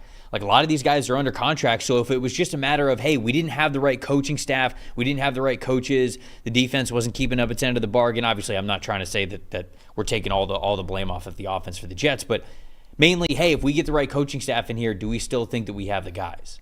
I think middle of the season, early part of the season, that thought was ridiculous. Maybe it's not when the regular season's over. Anyways, you talked about the Jags coverage. They're pretty dang good last week. They were. They're pretty bad this week. They were. They sort of got back to how much they have struggled, unfortunately, throughout the season. For example, Tyson Campbell, week 14, last week, 80.1 coverage grade. This week, 42.1. Monteric Brown, last week, 74.6. This week, 58.1. Safety Darnell Savage, last week, 56.0. All right, not great. How could it get much worse? Well, 31.4. Then the last one, Andre Sisco, the other safety, 83.4 last week, 62.2 this week. Yeah, as we'll get to next, Will Levis ain't Aaron Rodgers. Even 41-year-old Aaron Rodgers. Yeah, so it's just a step back to, unfortunately, what has been closer to the normal for the Jacksonville Jaguars this week. And to me, that was just the stat that told the story. Secondary was more of what we're used to than how well they played against the Titans. And to me, that's why this game ended up the way that it was. And the most disappointing for me is just, tying into sort of the conversation that we were just having, too little too late for the Jets. And it's disappointing this season because now it feels like they're on a roll. Does it matter into us seeing this group next year? I don't know. We'll see. But you would have loved to see this sort of performance, say, right when you trade for Devontae Adams, or at least 1 or 2 weeks after. And it's been a while to get to that point, and it's just too late now. Yeah, on both of those points. For my most disappointing, the Jags coverage also. And I just still, even this late in the season, I don't know why they think they can run 60% man coverage against a team with Garrett Wilson and Devontae Adams, but it is what it is. Stick to your guns, I guess. And on the Jets point, I think the hardest part is I think the Jets and the Cowboys are the 2 hardest teams right now to get a long-term read on because they have kind of older teams and they were supposed to be winning right now, and obviously they're not. It's tough. It's tough to really figure out what direction they should go in, especially with a quarterback class as thin as it is. And, you're going to get the top 2 guys, maybe go with the top 2 picks. And then I don't know if there's any other quarterbacks with Nussmeier going back to school and with Aller going back to school now. The quarterback class is thin, real thin. Very. If you don't get one of the top 2 guys, and it sure looks like the Giants and the Raiders are going to get their pick of those 2 at the top, I don't know where you would go. I mean, at this point, Rodgers is probably going to come back, especially with the contract the way it is. But, yeah, I don't know. As usual, I don't know how to fix that. But what I'm most impressive, I'll go the other side of it, though. Davante Adams, what a freak. 9 catches, 198 yards, and just, I mean, you saw everything out of, like, vintage Davante Adams. Saving my fantasy team as well. I'm sure he did. 42 points. I mean, you had the deep ball with the late touchdown, the 70-yard touchdown down the seam. That was a great throw and catch, probably the best throw Rodgers has made all year. You had the over-the-shoulder down the left sideline. You saw that catch? Yes. I mean, like, I thought that's Willie the one Mays you were talking just about before. Yeah, right. no, there was one up the seam for the touchdown. There was that one. Then there's doing things after the catch, just goal line fade for a touchdown. I mean, you saw everything that made Davante Adams probably a future Hall of Famer. I would think so. He probably deserves it. I'm a little looser on the Hall of Fame thing. Put them all in. I don't care. But I've actually never thought about that before. I'd have to look into it. I would think so. As long as we get Mike Evans in first. Well, I'll put him in the same year. Why not? Or whenever they retire. It depends. But no, absolutely. We'll get to Mike Evans. Relax. We'll get there. But no, Adams. I mean, just yeah, that's Davante Adams. That's as good as it gets for him. And like you mentioned, Rodgers turned back the clock, and Adams did a little bit too. Adams obviously not 40 years old. He's still got something in the tank. And that'll be interesting, too, whether he's with the Jets or not next year, because if he's not with the Jets for any reason, that's a big-time piece still on the market, because it's games like this where you go, Adams can still do that. Yeah. Maybe, I don't know, Kansas City or somebody starts looking at Davante Adams going, oh, yeah, we'll take that guy in a 2-year deal still if he can still do that. Absolutely. Bengals Titans, next game that we're hitting here. Bengals win this game 37-27. Top 5 graded Cincinnati Bengal players in this game. Geno Stone at the very top of the list. Struggled. It's been a tough year for Geno Stone, but good to see him on the top of the list. 92.8 overall grade. Defensive tackle McKinley Jackson, an 87.5. Defensive tackle BJ Hill, an 81.6. Cornerback Mike Hilton, an 81.6 as well. And then edge rusher Miles Murphy, a 79.0. Quarterback Joe Burrow in this one, a 69.7 overall grade. On the other side of things for Tennessee, defensive tackle T'Vondre Sweat, a 92.1, coming up with some big plays this season. Linebacker Luke Gifford stepping up big, 91.3. Safety Darrell Worley with an 85.6. Defensive tackle Jeffrey Simmons, an 80.7.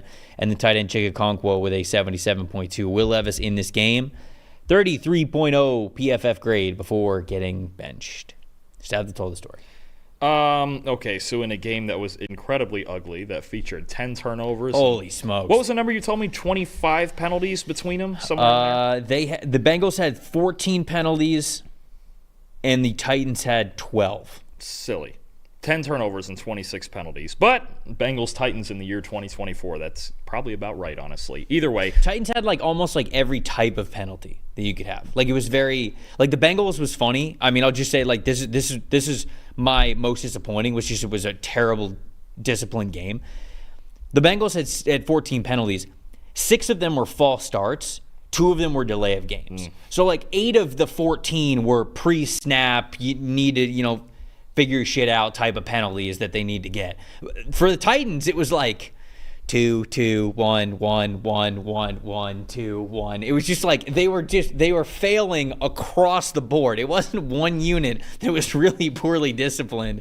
It was a multitude of different penalties. And I think there were only 5 penalty categories where they didn't have one. Which is the rest, it was just very well spread out as terrible. It's funny you mentioned that with the Titans, because I remember, I think it was last week, you had asked me behind the scenes, you were like, what is it with the Titans? Why are they this bad? And I just told you, I was like, just kind of across the board, not good. Yeah, no, they're just not good. It's that's kind of the phrase where it's it's across. But I've seen Titans fans talk about moving on from Brian Callahan. I do not think that's going to happen. What is he supposed to do with his team? Right. I think Titans fans are just really mad that, understandably, that they had Mike Vrabel, who is a good coach, and they've sort of rolled the dice and now are very bad. And I think they're just understandably pretty mad about it. Yeah. But Brian Callahan's not going to get fired. No, and he shouldn't. I don't know how he's supposed to win with this team as young as it is, and they got I some think, injuries. well, it's less of the wins and it's more like what we saw: 12 penalties. Like basically a penalty in all these categories. Sure. Like it's very undisciplined football. But I'm with you, man. The difference in this game was at least the Bengals have a quarterback that can manage his way through all the crap that you talked about, right? And even 2 interceptions of his own. Joe Burrow under 20 yards, okay? Deep ball was kind of a struggle, except the one ball to Higgins under pressure. That was a great ball. But under 20 yards, 25 of 31, 233, 80 passing grade. Without the interception on the first drive of the game, if I take that one throw out, be a 90. So he was still within the parameters of the offense and kind of just working the ball down the field. Pretty darn surgical. It's just the deep ball was a bit of a struggle. And at the very least, you have a contrast between the two quarterbacks of when Will Levis doesn't have the deep ball, he has nothing. When Joe Burrow doesn't have the deep ball, he can still work his way through it as he's always done. So I think Burrow working through adversity has kind of been one of the trademarks of his whole career, whether it be the pass protection or injuries of his own or at receiver or just even difficult situations like this where people around him aren't playing well. He finds a way, right? He finds a way to win games like this, and I think there's something to be said for that. And if I flip over to the most disappointing, Will Levis is just not a guy that finds a way to do that. And I think at this point, I told you with the play calling last week and the lack of trust, but you knew this was going to be at least on one side. The Bengals were going to put up points in this game. Joe Burrow's playing against the Tennessee Titans. Points are going to get put up. He had to try to trust, Brian Callahan had to try to trust Will Levis to make throws. Instead, it was 4 turnovers in 2.5 quarters. Somebody else is going to play quarterback for the Titans next year. Yep. I don't think they'll be in position for the draft unless something wild happens with the Giants and the Raiders. Maybe they're the first team on the list trying to go sign Sam Darnold or somebody like that. But somebody else will be playing quarterback for the Titans next year. It's not going to be Will Levis. Yeah, you look at – I won't 100% say that's the case, but we're certainly getting very, very close to it because you're hoping that some other option is going to be out there. You just can't. The turnovers, you can't. The 2 turnovers are bad. You can't walk in week 1 with Hold on. The first turnover for him, there was something wrong with what Nick Westbrook-Ikhine was doing and what he thought he was going to do because it looked like Nick Westbrook-Ikhine was sort of running a whip route and then he just stopped running. And so when Levis throws the football, you can kind of see in his face, you're like, he's like, how did that just happen? Why didn't you keep running? Because if Nick Westbrook-Ikhine keeps running the whip route, that's actually a good pass. Like, it's actually a good ball. But Westbrook-Ikhine, for whatever reason, on the turn of what was the whip, just stood there as if it was just sort of like a comeback route or like a curl route. And so that was a little bit of a miscommunication there. The second one's bad. The second one, he throws post middle of the field against closed coverage with a single high safety who is just sitting there. Yep. I mean, the safety is staring at him the entire time.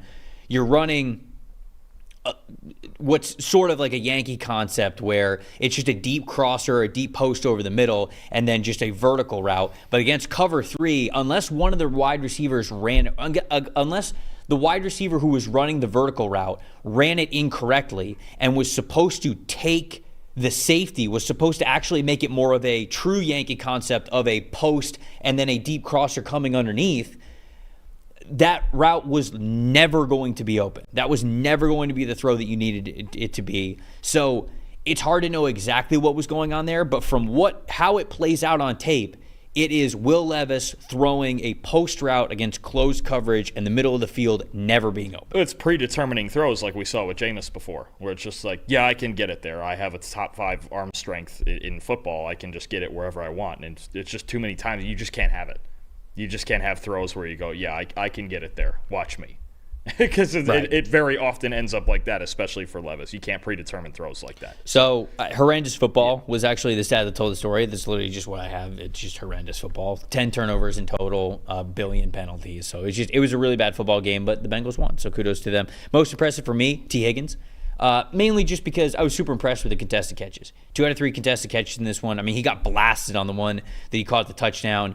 He got hit pretty hard on the catch earlier before that as well. So just a day where T sort of reminded everybody, like, hey, like, there's a reason why everybody talks about me as the wide receiver to go get in free agency. It's because this guy's got the frame, the speed, the hands, and the contested catch ability to be a stud wide receiver. And he is for the Bengals, but he can be potentially a wide receiver one elsewhere in the NFL. So this was sort of a reminder of a T. Higgins game about how good he was, in my opinion, and what he could bring to the table as a contested catch stud. So that's my most impressive. Absolutely. Mine has to be the biggest man on the field, T'Vondre Sweat. He's had some just like funny, great plays. He's just really good. There's a reason he was one of the best defensive tackles in college football last year. I remember watching him at the Combine run through the drills on the field at the Combine and going, that's not a normal 366-pound person the way he's moving. It's crazy how athletic he is even at that size. But you look at 92.2 overall grade in this game, 4 pressures.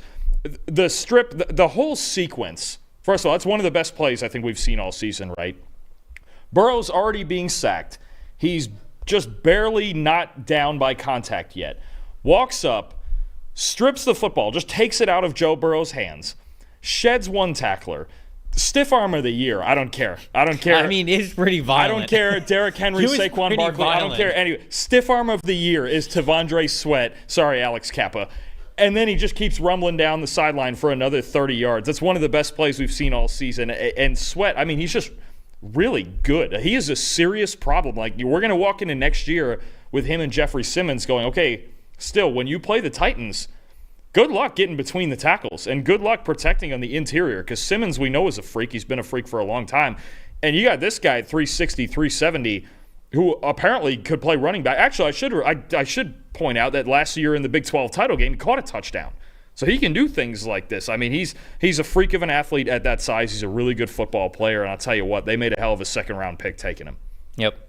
He's been great. Like I said, it feels like he has had a handful of the most impressive love that picture. Plays. Whoever behind the glass had that picture of Sweat with the ball in his hands during that top 5, great stuff. Just a great find. Needed it. Shout out to Eli for that one. Okay. Bills-Lions. It's time to talk about it. There we go. 48-42. Buffalo wins the game in Detroit. A lot to unpack with this game because it means a lot for playoffs, how we view these teams moving forward, in good and, unfortunately, bad ways. But Buffalo wins. Top 5 graded players here for the Buffalo Bills. Running back James Cook at the very top of the list with a 92.3. Defensive tackle Ed Oliver with a 90.3. Running back Ty Johnson, an 86.3. Center Connor McGovern is 78.9. Defensive tackle Daquan Jones is 77.4. And Josh Allen in this game, once again, unbelievably impressive. A 92.5 overall grade. On Detroit side of things, tight end Sam Laporta, a 78.9. Offensive tackle Taylor Decker, a 78.7. And then offensive tackle Penny Sewell right after that with a 78.3. Cornerback Amik Robertson with a 76.6. And then wide receiver Amon-Ra St. Brown, a 75.2. Jared Goff in this one, a lot of yards, especially in the second half. 62.0 overall grade. A lot to unpack here, Dalton. Stat told the story. So the biggest reason the Bills, to me, won this ball game, other than, obviously, Josh Allen's great and they scored 48 points, and we know all that, get out ahead. Because the biggest matchup you're obviously worried about is the Bills' defense against this Lions' offensive line. And if the Lions got in a rhythm in a running game, then they control the clock, then they do all that, then they just keep the ball out of Allen's hands. Bills just didn't let it happen. Started with a 3-and-out for the Lions, go right down, score a touchdown. Another 3-and-out for the Lions, go right down, score a touchdown. Lions respond with a touchdown, it's 14-7. Bills score anyway. Those first 3 drives to me and getting ahead early were the biggest key. 25 plays on those 3 drives. 231 yards, more than 9 yards per play. Josh Allen, 9 for 11, buck 61, 2 big-time throws, 2 rushing touchdowns. He does what he does. We already know what 17 can do. 91.9 offensive grade as a team in those first 3 drives. That's the part, to me, they got ahead. They made the Lions a little bit uncomfortable. They made them a drop-back team. And Jared Goff playing probably the best game, at least the second half, the best game he played all year. And I think he was the first, I forget the exact stat line, but I think I heard he was the first quarterback ever with the yards and touchdowns and no turnovers that he had to lose a football game. Yeah, I would believe it. I mean, and that's just how good this Bills offense was. But that was the biggest thing, constantly keeping the Lions at arm's reach and not letting this thing be a one-score game where they can get back into running the football and controlling the pace. The Bills sped this game up at the beginning, and it stayed sped up the entire way through, and the Lions just couldn't get, even though Goff was fantastic, especially in the second half, keeping them in it, and the Bills still got shredded in coverage. They didn't get to the run game and the time of possession, all the things that's really their identity. So the Bills early in this game made the biggest difference on their first 3 drives, I thought. I thought the stat that told the story was the Lions' onside kick. Now, me saying that, it's not entirely what you probably think it was. I don't have a problem with the onside kick. I know a lot of people thought it was crazy, but to me, them attempting that onside kick, not just the kick itself, but the reason why they did it is the stat that told the story. They do that after they score a touchdown and there was 10 and a half left in the fourth quarter. So there's a lot of time left. 12 minutes to go. So there was a ton of time left in the fourth quarter. They're only down 10. They're down 38-28. And I think a lot of people looked at that, and obviously, the Hollins return and then the Bills scoring immediately after, you go, what are you doing? Why are you kicking that onside kick? There's so much time left in the game. I actually love the onside kick thought process. Now, would I attempt it given today's onside kick rules because it feels like it's impossible to recover them? No, probably not. But I can understand where Dan Campbell was coming from at the time. And to me, it showcased a great understanding of where his team was. When you talk about analytics and going for it, not going for it, yeah, sometimes obviously if you're able to factor in these things, they can go into the decision to make it or go for it. But I think a critique that a lot of people have of getting aggressive, going for it, they'll go, well, can analytics take into account the fact that they weren't moving the ball well? The answer is yes, they can. Now, do all analytical simulations and sort of the data that gets spit out and the decisions and the percentages, do they all do that? No. Are they capable of doing that? Yes. But getting back to sort of how this decision came about, through 3 quarters, so we mentioned, it's basically at the beginning of the fourth quarter here that they're doing this. Through 3 quarters, the Lions had a 44.6 defensive grade and a 0.564 EPA per play. That is terrible. First half went TD, missed field goal that should have gone in because it was a 25-yarder that Tyler Bass missed indoors, which is nuts. So they have their 4 possessions in the first half to start the game. All should have been points. 3 touchdowns and a field goal. Second half, touchdown, punt, which lasted 8 plays. It's not like it was a 3 and out. Touchdown, field goal. That's how we got to that point. You had not slowed down, let alone stopped, the Buffalo Bills all game long. Dan Campbell is not in the business of, we were close. Dan Campbell wants to win the damn football game. He looked at his team, and I think he was honest with where they were. And after the game, he had a quote, and he said, we did not as coaches have these guys ready to play this football game. And that's fine, and I believe that. But in the game, when you have a chance to potentially swing things when maybe you didn't deserve it, he took that chance for his guys. The onside kick, the chances of you recovering it is so small. Because of that, I don't think I would have done it.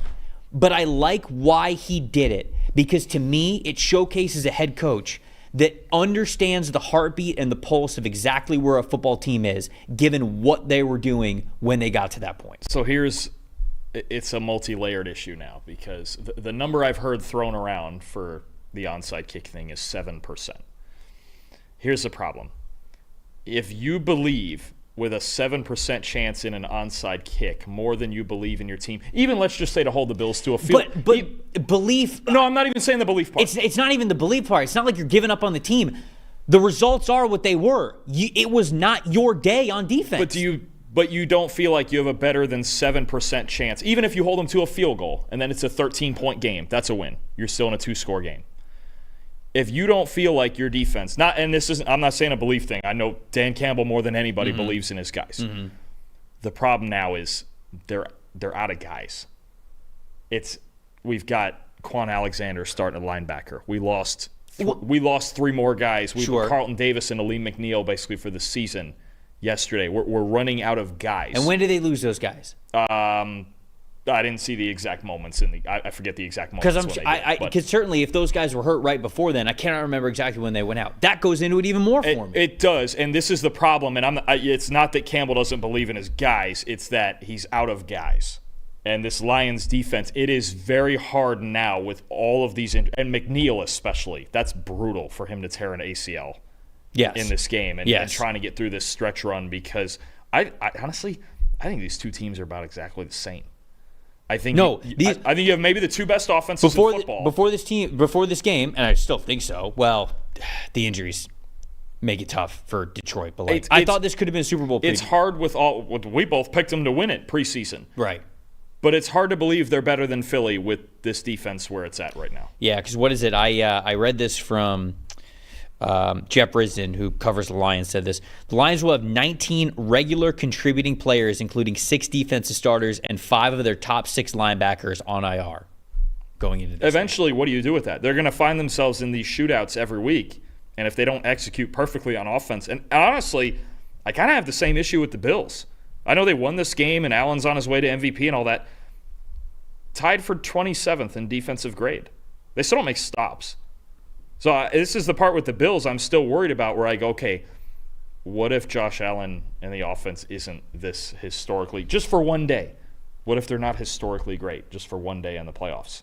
Because it's not a good defense, other than like Greg Rousseau. That's about it. Yeah, I have the same issue with both of these teams right now. I don't know that I can pick them to be the favorite. I know everyone's shooing in the Bills as the favorite the way the offense is playing.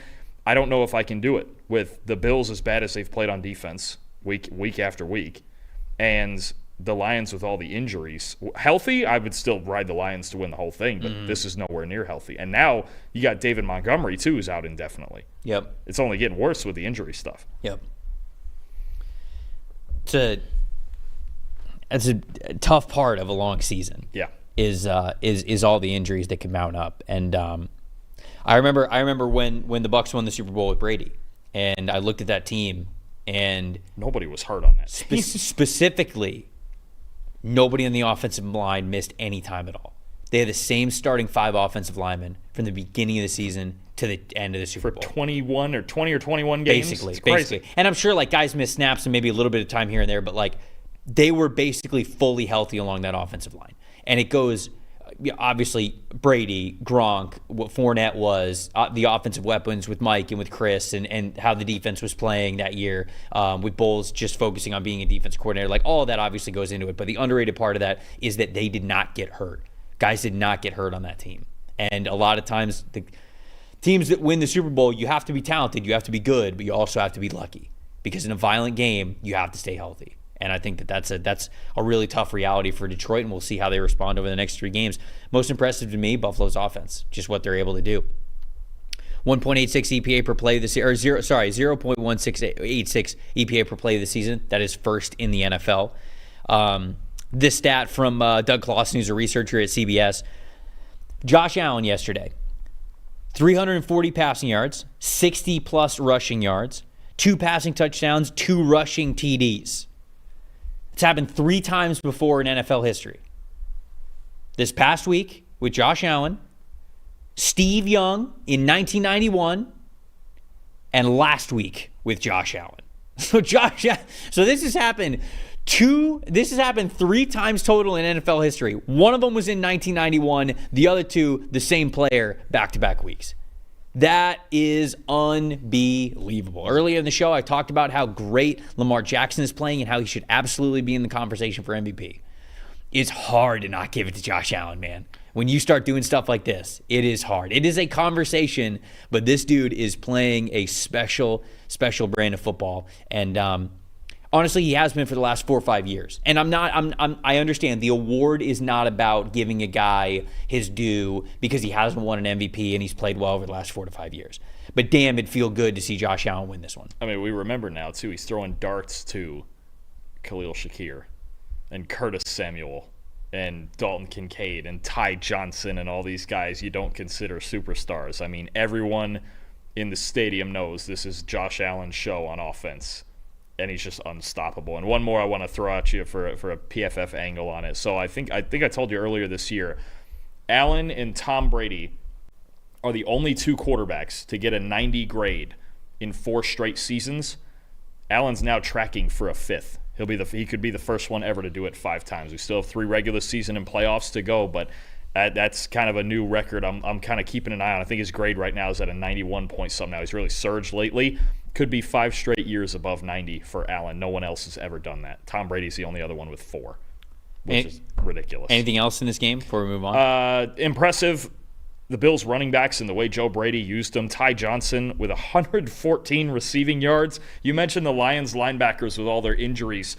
Go ahead and challenge them then. I mean, especially if the Lions are going to stay in man coverage and try to man him up with Quan Alexander, who I think has been on the team for like 3 weeks. Let's go. Let's chuck balls downfield to Ty Johnson, who's apparently feeling like a revenge game, against the team that drafted him back in 2018 or 19, can't remember. James Cook, 100 yards on the ground. Ray Davis caught a touchdown, too. The way Joe Brady used these running backs in this game, every week it's something different with the Bills. It could be tight ends. It could be outside threats. It could be Shakir, the backs, whatever. And then most disappointing, the linebackers on both sides. It was a rough day to be a linebacker because, I just mentioned the Lions ones and all the guys are shifting in and out. Jack Campbell went back to struggling this week after having a really good game against Green Bay last week. And Bills linebackers combined to give up 257 yards in coverage. It's not fun to be a linebacker playing either of these teams, and that's what each of them found out. So we see that a lot, especially against the Lions, but it was a tough day for anybody who plays linebacker in this one. My most disappointing was just the Lions passing game in the first half. Obviously, in the second half, they were lighting the world on fire, but 51.6 passing grade in the first half. That's their 3rd lowest of the season, and the other 2 games that are in the top 3, or bottom 3, week 1 and week 2. So it's been a long time since they have struggled this poorly in the first half in the passing department, and unfortunately they did. And big reason why they were 1 score short when it was all said and done. Eagles and Steelers, 27-13. Philadelphia Eagles take this one. 2 of the better teams in the NFL, certainly in the record department. Top 5 graded players for the Philadelphia Eagles in this one. Linebacker Nakobe Dean's at the very top of the list with an 86.1. Edge rusher Nolan Smith, an 84.0. Wide receiver Devontae Smith, a 79.6. Wide receiver A.J. Brown, a 77.7. Running back Kenneth Gainwell, 77.1. And then Jalen Hurts in this one, a 67.4. On Pittsburgh's side of things, edge rusher T.J. Watt with an 88.7. Edge rusher Alex Highsmith, a 72.0. 72.4, excuse me. DeMonte KZ with a 70.0.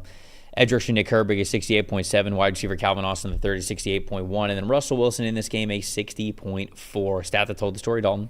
All right, so all the talk all week was about the Eagles passing game and all the controversy and Jalen Hurts and A.J. Brown and all that, right?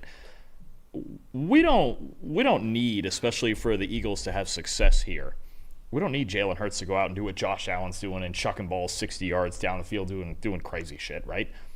What Jalen Hurts is and should be in this offense is the point guard. All right. Mm-hmm. Short throws, quick throws, just move the chains, right? Because that's what they do. They're a ball control offense. Did they run the ball great in this game? No, it makes sense. You're playing the Steelers. You have the best D-line in football against maybe the best O-line in football. Maybe you're not going to run for 250 yards today. But Hurts made the throws that just kept moving the chains. Throws under 10 yards, 20 of 21, 201 yards, a touchdown, a 79 passing grade, which is really, really good when you're talking about only throws under 10 yards. There's not going to be any big-time throws in there. 165 yards after the catch for Philly in this game, the second most of the season. Hurts plays point guard, and we complete passes, especially against man-to-man coverage, because that's all you need to do. When you got dudes, when you have A.J. Brown and Devontae Smith on the outside, just get them the football any way you can and let them work. These are 2 of the best guys after the catch in the league. We don't have to go out there and chuck go balls like we've seen sometimes this season where it feels like, okay, they're either going to run it or they're going to chuck a go ball against man coverage. No. Just run slants and quick ins and RPOs and things like that and just have Jalen Hurts play point guard. And at that point, you run out of answers for stopping this offense, even for a defense as good as the Steelers. But this was about Jalen Hurts getting back to just complete passes. These 2 guys are freaks.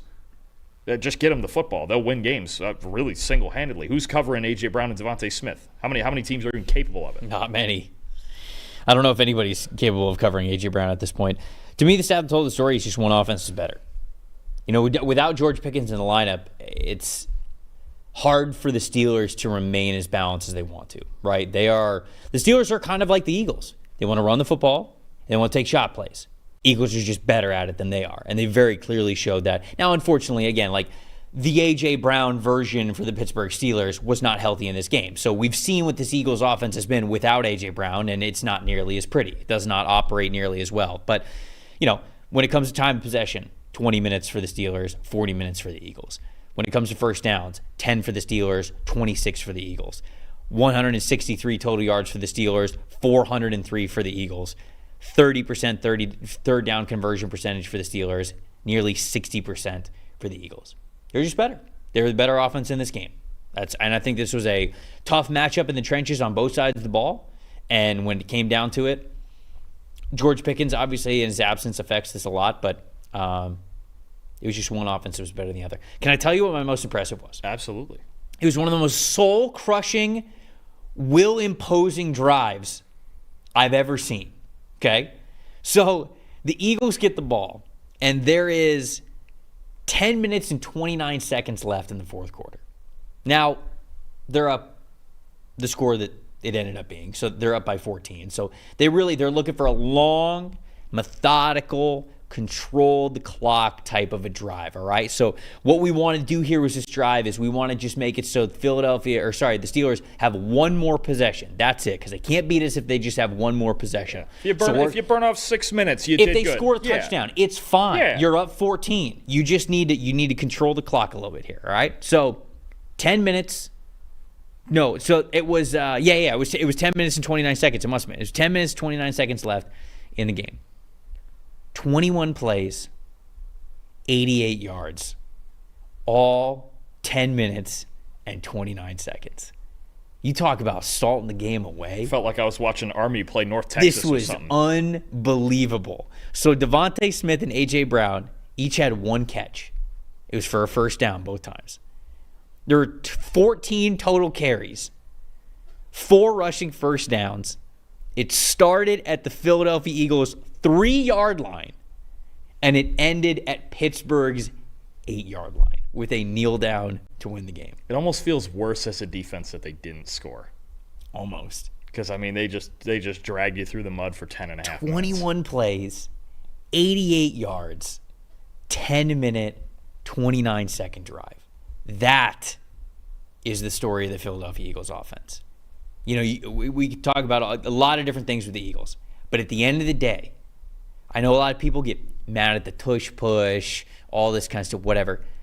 If they can do that, they can beat any team in this league. Get ahead, grind you down. When the Eagles are so annoying because of how good they are at holding on to the football on the offensive side of the ball.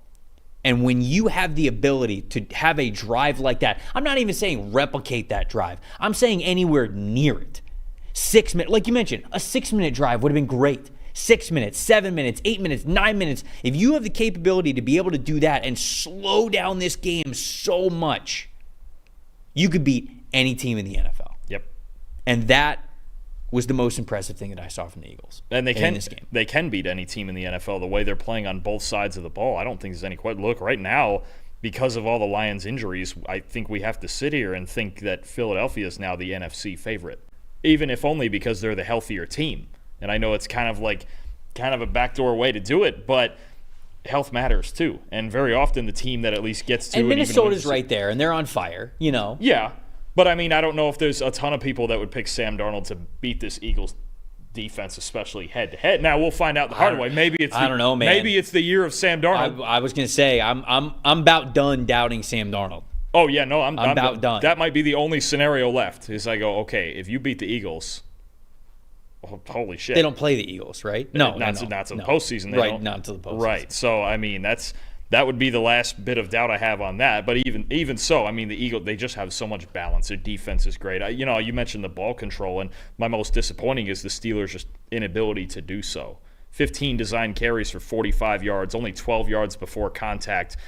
And the big play for me that really turned this game before we get to that drive was, the Steelers' first drive of the second half. They're down 7.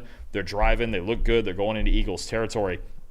And Najee Harris just drops a toss sweep, and the Eagles recover it, and it just felt like everything deflated for the Steelers from there off that turnover. It's just, again, like we mentioned, almost like with the Browns and the Chiefs earlier, you can't make those type of mistakes against Philadelphia because they're going to capitalize, and they're going to go down and score a touchdown. They're going to go down and have a 10-minute drive to kill the rest of the game. You just can't have that. So that was really a turning point in the game for me. But the Steelers, same thing. They're banged up on the offensive line. They've had tackle problems for the better part of 2 years. James Daniels got hurt earlier in the year. Mason McCormick's been okay, but this is a different beast you're talking about when you're playing Philadelphia, and you can't. The Steelers would have had to have executed at an absolutely perfect level to win this game. Yeah. Especially without Pickens. Again, they just didn't have Pickens. That's my most disappointing in this one. Russell Wilson, 1 for 2 on passes of 20 or more yards. I mean, this has been his bread and butter all season long. 31 total yards. It was only 1 completion to Calvin Austin that he had of more than 20 yards. 49.4 passing grade from Russell Wilson when attempting passes of 20 or more yards in this game. On the season, before this week, 98.2 passing grade on such throws. It has been a part of his identity and part of this team's identity that was non-existent in this game, and shows you how important Pickens is for this team. Yes, it's Pickens, and deep ball variance is tough to live by. It can be week to week, but that's what's given me so much hesitancy with the Eagles. Is I go, okay, you run the ball really well, and then you have the shot plays to A.J. Brown, but what happens when that doesn't work? Well, here's the thing. I don't know the answer to that question. We're 15 weeks in because it hasn't stopped working. Well, you got an answer in this game. Now they went back to not just forcing the deep shots because they completed slant after slant sure. I see what you're slant. saying. In this game against this defense was the blueprint for the Eagles to win a Super Bowl. It's Hurts playing point guard. Now, the go balls, you got to do it once in a while. They'll do it, right. But if you make it so you're not just exclusively go balls, you're a hell of a lot better. And I think that's the part that showed in this game, especially against a team in the Steelers that runs a lot of man coverage. And can I just get into A.J. Brown for a second? I just have to. It's the biggest reason, and I get it. I get why there was all the controversy and everything he said and everything last week, and didn't say that much. They asked him, what do you need to get better at? Passing. He wasn't wrong. That's honestly, he wasn't wrong. They played the Carolina Panthers and threw for 100 yards. That won't win a Super Bowl. This will win a Super Bowl. And why? Because they take advantage of one-on-one matchups. So A.J. Brown, he had 8 catches for 110, but the bigger thing to me, against single coverage, 6 catches for 89 yards. 6 of his 8 catches against single coverage. Trev, he's got a 97.4 receiving grade against single coverage this year. Yeah. That leads the NFL. Oh, it's stupid. He's the best one-on-one receiver in the NFL this year. So when he gets single, I don't care if it's a slant or even whatever, a 6-yard curl, whatever. Just get him the football. I think, didn't you say the boss himself, Chris Collinsworth, said he's a freak before the catch and he's a freak after the catch. Essentially. So when would he lose? No, he doesn't. Just get him the ball somehow, some way. When you have the best receiver in football against single coverage, and you have Devontae Smith just floating around the formation wherever you feel like on any given play, this passing game should work like this. He's not wrong for what he said last week. Now, the manner and the handling it publicly and all the freak out because everyone freaks out about everything, it is what it is. And then Brandon Graham and everything else that happened last week. But he wasn't wrong. The good news is they went back in and they fixed it. And this is what it should look like. Is Hurts as the point guard, whether the running game is working or not, this is what their passing game should look like. Because Hurts is better within that 15-yard range. He's very accurate in that range. And I know we saw in the Super Bowl against the Chiefs, he was chucking deep balls and doing all that. But that's not Jalen Hurts. It never has been. Hurts is really good off play action. He's good in the quick game. He's good intermediate throws. He's one of the best throwers from 10 to 20. We don't need to chuck go balls in this offense. We got guys that can get open, and we got an accurate quarterback who can get him there in that range, and they can work after the catch. Anything else before we move on? No, that's all. That's okay. All right. I didn't want to cut you off if you had something else you wanted to say. You're good. We'll move on to your favorite one. Bucs Chargers. Bucs win the game in LA 40-17. Top 5 graded players from the Buccaneers in this game. At the very top of the list, it's wide receiver Mike Evans, who somehow, some way, still has a chance to get 1,000 yards this season. A realistic chance now after a monster performance against the Chargers. 91.7 overall grade for Mike Evans in this one. Offensive tackle Luke Gedeke with an 89.3. Linebacker J.J. Russell with an 80.4. Guard Cody Mock having a really nice second half of the season, 80.2. Offensive tackle Tristan Wirfs a 79.5, and then quarterback Baker Mayfield a 76.6. On LA's side of things, defensive tackle Poona Ford at the top of the list with a 79.0. Defensive tackle Teair Tart with a 78.5. Safety Derwin James Jr. a 75.6. Offensive tackle Joe Alt 75.1, and then wide receiver Quentin Johnston with a 73.2. Quarterback Justin Herbert a 63.4. overall grade in this one. Stat that told the story. What do you got? I'm going on the Chargers side. This offense, the inconsistency of this offense is very concerning. This is the third straight game where their offense was shut out for an entire half. Or if I want to go back, they've scored 2 points. So against the Falcons in the second half, they had a pick six, and then the offense scored a 2-point conversion. Cool, but I'm counting it. Last week, was it the first half against Kansas City? They got shut out. This week against Tampa, shut out in the second half. We can't have this offense just being wait for Ladd McConkey to get open 12, 14 times. That's kind of where they're at this point in time, though. Yeah, because the most disappointing part to me is, yes, they want to run the football. It's Jim Harbaugh. It's Greg Roman. They're not getting it done. They only ran for 32 yards in this game. Mm-hmm. And I know eventually it got away with them with the way the Bucs are playing, but their fourth straight game under 100 yards. There isn't any balance in this offense. They're kind of just waiting for Herbert and McConkey to save them. Herbert's getting hit a lot more than he did earlier in the year, and it's kind of racking up. You saw his ankle getting wrapped and all that stuff where it's like, okay, this is starting to feel like last year's Chargers on offense a little bit. And look, they've been really good. Their defense has been really good, but you can't have entire halves of football where your offense shuts down. And really, for this game, kind of the opposite of the Bills, where the Chargers were really good their first 3 drives. Well, then they shut down. First 3 drives, 148 yards, 17 points. Hell yeah, right? Their last 8 drives, they gained 58 yards. I mean, they're going too long of stretches where their offense now, because the run game isn't there, and we've got Dobbins hurt, and we've got Kamani Vidal getting a bunch of touches. I think probably more than they expected, even at this point in the season. They don't have balance. They're not getting ahead, and now it's back to Justin Herbert, save us. And I think it just still shows us that they still, with this roster, have a ways to go in the offseason, developing it into a well-rounded offense, especially. Because honestly, their defense, with as hot as the Bucs got, there wasn't a whole lot their defense was going to be able to do in this game. They still need some things on defense, on the talent side there as well. But offensively, there's no rhythm whatsoever right now with this team. I mean, I'll just go into my most disappointing as well, because to me, the Chargers are the textbook definition of a middle-of-the-pack football team this year. They are very hot and cold on the offensive side of the ball. Sometimes it looks great. Sometimes it looks like they can't move the football. And on defense, against teams that are above 500, they have a defensive grade of a 66.4. Against teams below 500, they have a defensive grade of 89.3.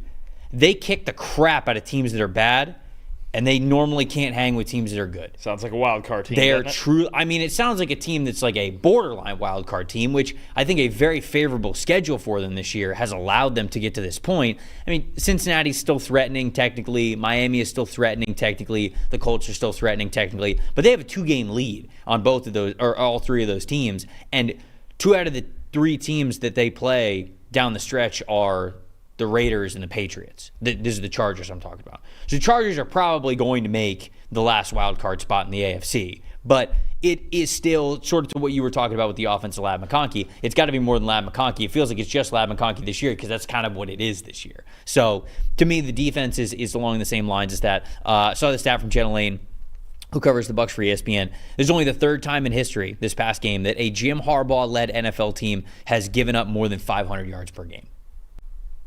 So pretty impressive from Liam Cohen, the offensive coordinator for the Buccaneers, and just the team in general. To me, the stat that told the story is Baker Mayfield in the second half. 8 for 8 passing, 143 passing yards, 3 touchdowns, 1 big-time throw, a 90.3 passing grade. I tweeted this out in a little bit more colorful language than this, but man, is this team fun to watch when it's going well. When it's not, all right, yeah, it doesn't look pretty, but this team, when they have momentum and their foot on the gas, they put up a ton of points, and they are a ton of fun to watch. Whether it is Mike Evans, whether it is Bucky Irving, whatever's happening in the backfield, Cade Otton, the young guys coming up around Mike Evans as well, Baker himself. Like, this is a fun team and a fun offense to watch when it's all clicking. And certainly in the second half, they pulled away in a big way to win this game by a score of 40-17. So I really like that. And then I'll just wrap it up with my most impressive, Bucky Irving. Bucky Irving in this game, their rookie running back, he's been so impressive all season. 15 carries, 117 rushing yards, 82 yards after contact. There's no guarantee that this guy was going to play. This guy plays running back, and he plays as hard as possible every time he touches the football. And he was dealing with a back injury and a hip injury. He has been for the last 3 weeks. So for him, as a player who is questionable going into this game, at beginning of the week, Todd Bowles was asked, like, hey, do you think Bucky will play? And because Bucky missed most of last game due to an injury, he played, but I think he only played like the first series, and then clearly they just let Rachaad White have the rest of it because Bucky wasn't healthy. And he's like, yeah, I mean, if his back loosens up, dude, if I'm at the point where if my back's tight, like I'm not doing anything for 3 weeks. This guy's not only playing in an NFL game, he is running hard as hell doing so. I watched this game and I was like, I wonder if Bucky's going to be holding back a little bit given his injury. Absolutely not. He doesn't know any other way to play the game. So he was my most impressive, playing through injury and playing really well for this team. But I only talked about Bucky Irving because I know that you're going to talk about another guy. So go ahead with most impressive and what's his 3 weeks. One more note on that: 3 weeks left to go, and Bucky is still the highest graded rookie in football at any position. Love that. Of all the guys to pick for that award, I probably wouldn't have picked him. Good player at Oregon. I wouldn't have picked him to be the highest graded rookie in football, but. Listen, we have to talk about future Hall of Famer Mike Evans. Got himself into the top 25 all-time in receiving yards. I got to be honest, he's still only 31 years old. If you look at the numbers, there's like a real chance he could wind up second all-time in receiving yards. I think he's less than 5,000 yards away from that. He could actually. Now I got to look it up. He could actually take. No one's ever catching Jerry. He's like 22,000 yards ain't happening. But there's a real chance that Evans, if he's got 4 or 5 more good years, like solid years in him. He could pass Larry for second. He's 20. He's 24. So he's 24th on the list right now. And he has, for all intents and purposes, 12 and a half. So he's got 12,500 yards. If he gets, he's going to, even if he eclipses that, I think for the rest of the season, he's going to still stay at 24. He would need. We're talking like 4 years. Right around 5,000. 5,000. I don't think he'll hit it. But there is a realistic chance that he could get in the top 10. Yeah, he could. Oh yeah, I don't think it's that out of. I mean, it feels like he should. I just don't know how much longer he's gonna play. Oh, man, I'll tell you what. If I was trying to put my name next to Larry Fitzgerald on that list, sure. Keep going. Also, if he's still gonna be one of the best darn receivers in football, man, the gap is so crazy. It's Jerry at 12.8. Then it's 22.8. Sorry. 22.8. And then it's Larry Fitzgerald at 17.4. And then it's Terrell Owens at 15.9. Like, there's a significant gap between T.O. and Larry Fitzgerald. I think we're talking about him getting in that territory if he plays 4 more years. Let's see. Healthy. But, no, I think, look, 9 catches for $159 and 2 touchdowns in this game. And I think the big thing that they've done with him is, with Chris Godwin obviously out for the year. And there's other guys playing well. We're running the ball well. The O-line's getting better. We got Jalen McMillan. I like the way they're getting him involved. And obviously we've seen big weeks from Cade Otton. But I want to talk about how this goes with the Bucs. And, our guys behind the scenes do a great job with our quarterback charting, right? And one of the things we keep track of is first read, second read, check down, and everything that goes on after that. So Mike Evans on Baker Mayfield's first read this season, 33.7 threat percentage, all right, which is like a top 8 mark in the NFL among receivers. But since he's come back from his injury, the last 4 weeks, Baker on his first read is targeting Mike Evans on 47.5% of his routes, which is by far leading the NFL. It's basically we're either going to run the ball or we're going to find a way to get the ball to Mike Evans. And Baker, if you have to work something beyond that, then to do whatever the hell you need to do beyond that. But they've really centered this thing now more on Evans than ever with Godwin out. And everyone else knows, because he's Mike freaking Evans, that they are the secondary option here. And they're just creating in some of the same ways that they did for Chris Godwin earlier in the year. You see Evans moving around the formation. You see him in the slot even a little bit, even though he's 6'6" and whatever, right? You got that big slot thing going. They are just finding more and more ways to use Evans, maybe more than ever, certainly more than they had at an earlier point this season. But they know, they're like, look, Godwin's gone. We got to get it out of somebody, and it's probably going to be Mike Evans because he's one of the best to ever do it. 47.5% over the last 4 weeks on Baker's first read. It's pretty impressive. That's just silly. Know it's going there. So Evans is 31 now. He'll be 32 next year. That'll be the last year of his contract. But he does have money and a cap hit on a void year in 2026. So you can convert that into a real contract number. So you could extend it a little bit there, maybe 33. Then you got 2 more void years on top of it, but it's not a lot of cap to eat for that. But then he's 34, 35. I don't know, man. That's just I think he could get into the top 10. I think that's realistic. Him getting all the way into the top 5, top 3 would be. You would just have to keep playing. He would have to keep playing at a really high level. Clearly, he's going to refuse to not have 1,000 yards in a season. Don't jinx him. Don't jinx him now. Don't jinx it. You'd kick me off the show if I jinxed that one. I know, and you kind of just did. You kind of just did. It is what it is. Colts Broncos, 31-13. Denver wins this game much closer than the scoreboard indicated. In fact, I would say that scoreboard lies a lot about how this game went. Denver's top graded players here as the victors in this game. Edge rusher Nick Bonito, 92.2, an unbelievable last 4 games for him, where he is graded out as an elite player. Safety Brandon Jones, 92.0. Tight end Nate Adkins with an 85.9. Offensive tackle Mike McGlinchey, an 81.3. And then cornerback Chris Abrams drained a 79.4. Played well in this game. Bo Nix, a 55.8 overall grade in this one. And then on Indianapolis' side of things, Nick Cross, an 86.7. Sam Womack, their corner, a 79.9. Tight end Kylan Granson with a 74.7. Safety Julian Blackman, a 69.8. Offensive tackle Matt Goncalves with a 68.9. And then Anthony Richardson, a 50.5 overall grade. Stat that told the story, Dalton. I think we're going to both get at the same thing here. This was just a full tilt meltdown by the Colts. Just as textbook how to lose a game. This might even be more than textbook. This might have been beyond the textbook. Masterclass. There you go. See that? How to lose a football game. Now we're talking. You're up 13-7. Jonathan Taylor breaks free for what we think is a 40-yard touchdown. What we think? Drops the ball because I don't know why people still do this. We didn't mention it earlier, but Jordan Battle, too, in the Bengals game when he should have had a pick 6, drops the ball through the back of the end zone. Jonathan Taylor drops the ball 6 inches before the goal line. They would have gone up 20-7. The way this might have been the best game the Colts defense played all season. They played great. Bo Nix early in this game was horrible. Terrible. Yes, it was a bad Bo game, and they played good defense. We finally got a good defensive game out of the Colts. We finally broke through on an explosive run for Taylor that would have probably won. The Colts up 20-7 early in the third quarter of this game are winning this game. I agree with you. And then that happens. And I said, I was watching the game upstairs with our good friend Max Chadwick, and the second that happened and they reviewed it and they called it a fumble and out of the ends, I was like, the Colts are going to lose now. I told them the second half because it's just you don't get many of those. Even up 6 points, and the Broncos getting the ball at the 20. I said, no, it's over. They're gonna lose now. You don't come back from that. And then it's an interception from Richardson, and then it's they're calling it a fumble return touchdown for Nick Bonito, which feels weird. I think there's some lateral rules for that it's like. Or if they determine it wasn't. I'm telling you, the play for Nick Bonito, they're calling it a fumble return touchdown as opposed to an interception officially. Never hit the ground. Right, but I don't know if there's a double pass rule or because maybe it wasn't forward or something. I don't know why it's weird.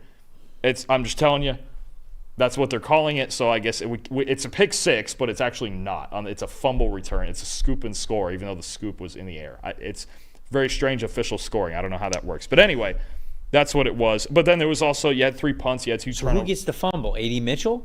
He just chucked it backwards? A.D. still gets the fumble. I'm not even totally sure it was backwards, but they're calling it a fumble return touchdown. It must have been backwards because if he throws it forward, it's a pick. Yeah. But I can understand if he throws it backwards because I'm trying to think in my head, if he's throwing it backwards, it'd be a live football. Yeah. So it's just live anyway. But honestly, I thought it was forward. It's weird. I don't know. If it's forward, it would be a pick. If it's backwards, it would be a fumble. I wonder if Bonito almost appeals it to get another interception instead of a fumble recovery. But either way, it's got to be said. The official scoring is weird. But anyway, meltdown of epic proportions. And my most disappointing, and I know I've gotten on him a couple times, and he even talked after the game about look, that just can't happen. You can't drop the ball at the goal line, even though we've seen several guys do it this year.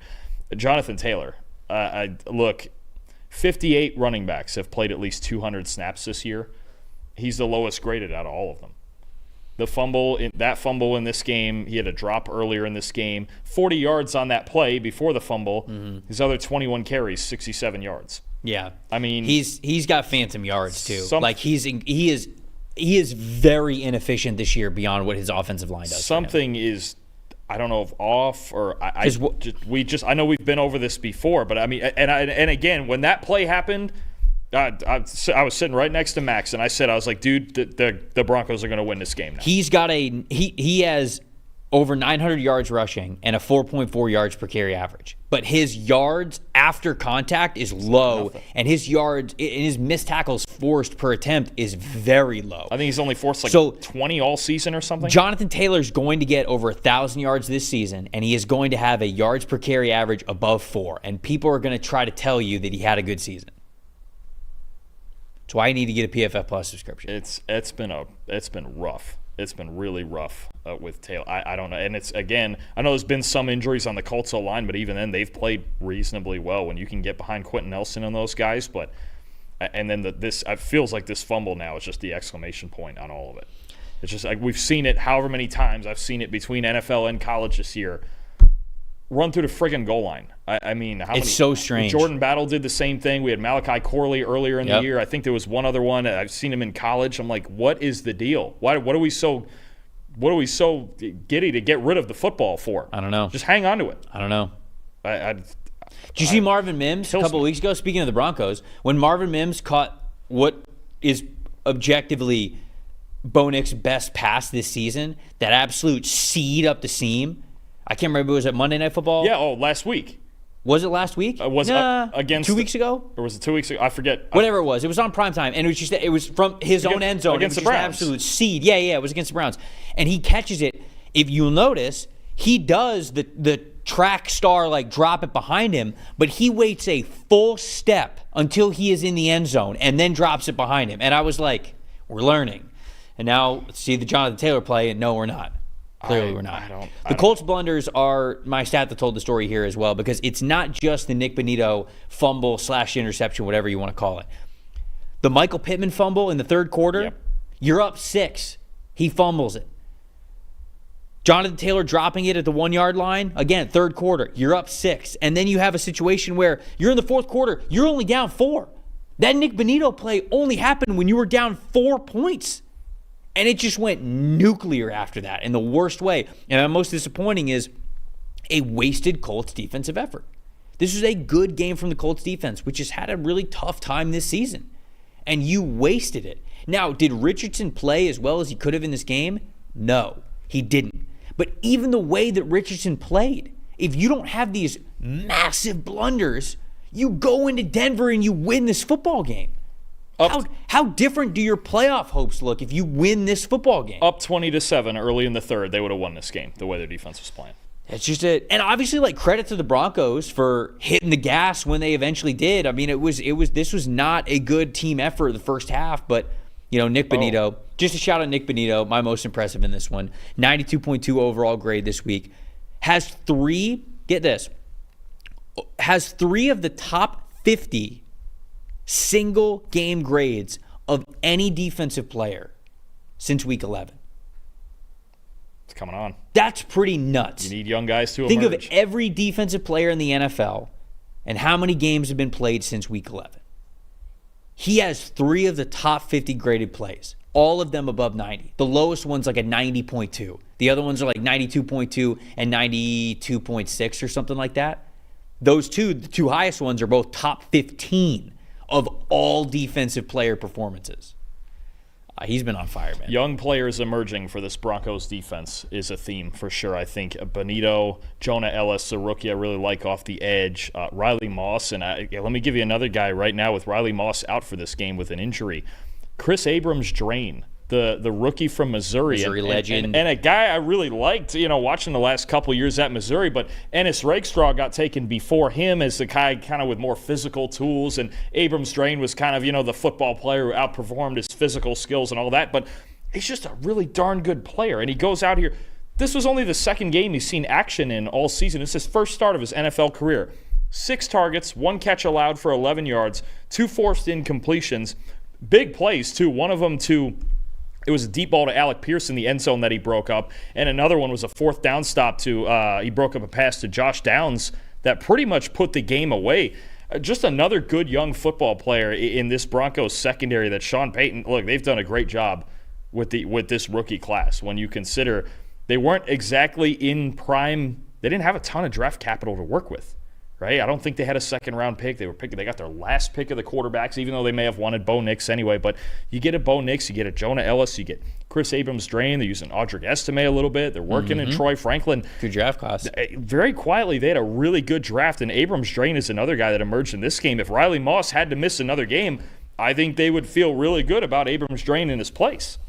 Sean Payton kind of knows what he's doing. That's a ball knower. Kind of knows a what he's certified doing. ball knower. Patriots Cardinals 30-17. Arizona wins this game in Arizona. Top 5 graded Arizona Cardinals in this contest. Cornerback Garrett Williams is I believe this would be 81.1 grade. I have it wrong on my sheet here, but yeah, there we go. 81.1 overall grade. Safety Jalen Thompson an 80.7. Running back James Conner, 79.3. Offensive tackle Paris Johnson Jr., 76.1. And the defensive tackle Darius Robinson with a 72.9. Kyler Murray in this one struggled a bit, 56.7 overall grade. On New England side of things, linebacker Christian Ellis, an 84.6. Cornerback Christian Gonzalez with an 84.1. Wide receiver Kendrick Bourne, a 76.6. Edge rusher Anthony Jennings, a 76.3. Cornerback Jonathan Jones, 75.1. And then Drake May, a 73.1. Thanks to a monster second half. And I say that because my stat that told the story here, this game was within striking distance for the Patriots, especially for how they played in the second half. I saw that they were playing conservatively in the first half. I didn't realize how conservatively they were playing. In the first half, Drake May was 10 for 10 passing, all right? Great, right? Sounds good on the surface. His average depth of target was negative 0.5. Negative 0.5. Screen merchant. It's terrible. They still got 71 passing yards out of all of it. Negative 7% air yards. And in the second half, had a 12.2 average depth of target. So they went in the first half from a negative 0.5 average depth of target in the first half to a 12.2 in the second half. Fellas, can we get a little bit of balance here? Please. So that was stat that told the story because that play was so conservative in the first half. Yeah. That you're not even giving your guys a chance to win the game. And when you do something like that. It's something like this where they're doing it because they are very much hamstrung by the pass protection, and you could feel it in the play calling, right? And May, I think, was sacked maybe 3 times in this game, I think it was, which doesn't sound that bad on the surface, but Patriots pass pro 45.6 in this game. And on their first, if you take out the last 2 drives when they scored touchdowns down big, their first 7 drives, they had a 34.6 pass blocking grade. At this point, I think it feels like Alex Van Pelt has just resigned to the fact that they are incapable of pass protecting. So they're going to call plays so Drake May doesn't get hurt, and at which point I go, well, just sit him down then. Because if you're going to come out and call plays like this, you don't. Remember I talked about even like Brian Callahan losing trust in Will Levis, essentially. Mm-hmm. This is Alex Van Pelt losing trust in the offensive line. I mean, we have enough proof. We're 14 games in now. We know this is the worst offensive line in football. But now he's calling plays like it's the worst offense. So when you talk about just throwing screens and negative average depth of targets and things like that, it's because we know we can't pass protect. And again, they can't. And it's fair. If we're afraid of getting Drake May hurt, we've seen enough. Drake May's the guy. We know. We've seen enough. You say take him out. You could. If you're that afraid and you're just not going to call plays, right. I agree with you. And draft status and draft order being what it is and all that stuff. But they're going to be in position to take a player that they want or need in this draft. Loudly quitting. Loudly, not quiet quitting. Loudly quitting with this type of offensive with this type of play calling. Yes, very much like Tennessee. Yeah. Last week against Jacksonville of all teams, going 9 runs in a screen to start. Same thing. We have now resigned to the fact that we can't pass protect. And we're out of here. Which, to me, that would just tell me, just take Drake May off the field. Well, you can't. They're not going to do that. So instead, we're just going to keep getting. What's the point of what Drake May gets better at throwing screens the next 3 weeks? Yeah, but you can't bench him. You know you can't. What do you mean you can't? You can't. Just tell him in the best. No. It's not about telling him. In the best interest. It's not about telling him. Sure, he can. Because then they'd have to be public with it. And they'd have to be like, hey, we're not playing Drake because we think he might get hurt behind this offensive line, and we're going to stick Jacoby out there. Or Jacoby will give you the middle finger, 1. 2, the NFL is going to investigate that because they're going to think that you're actually tanking. So it's just not possible. Okay. That's where we're at. Is that New England? I understand the logic of where you're coming from. They fully resigned themselves. But we're going to see more of this. Yeah. More negative ADOT. I mean, it's just we've just resigned. It's the Which same. is why the Chargers are going to make the playoffs, because they're playing the Patriots either next week or the week after. Oh, jeez, with Bosa and Mack and all that. Oh boy. Teeing off.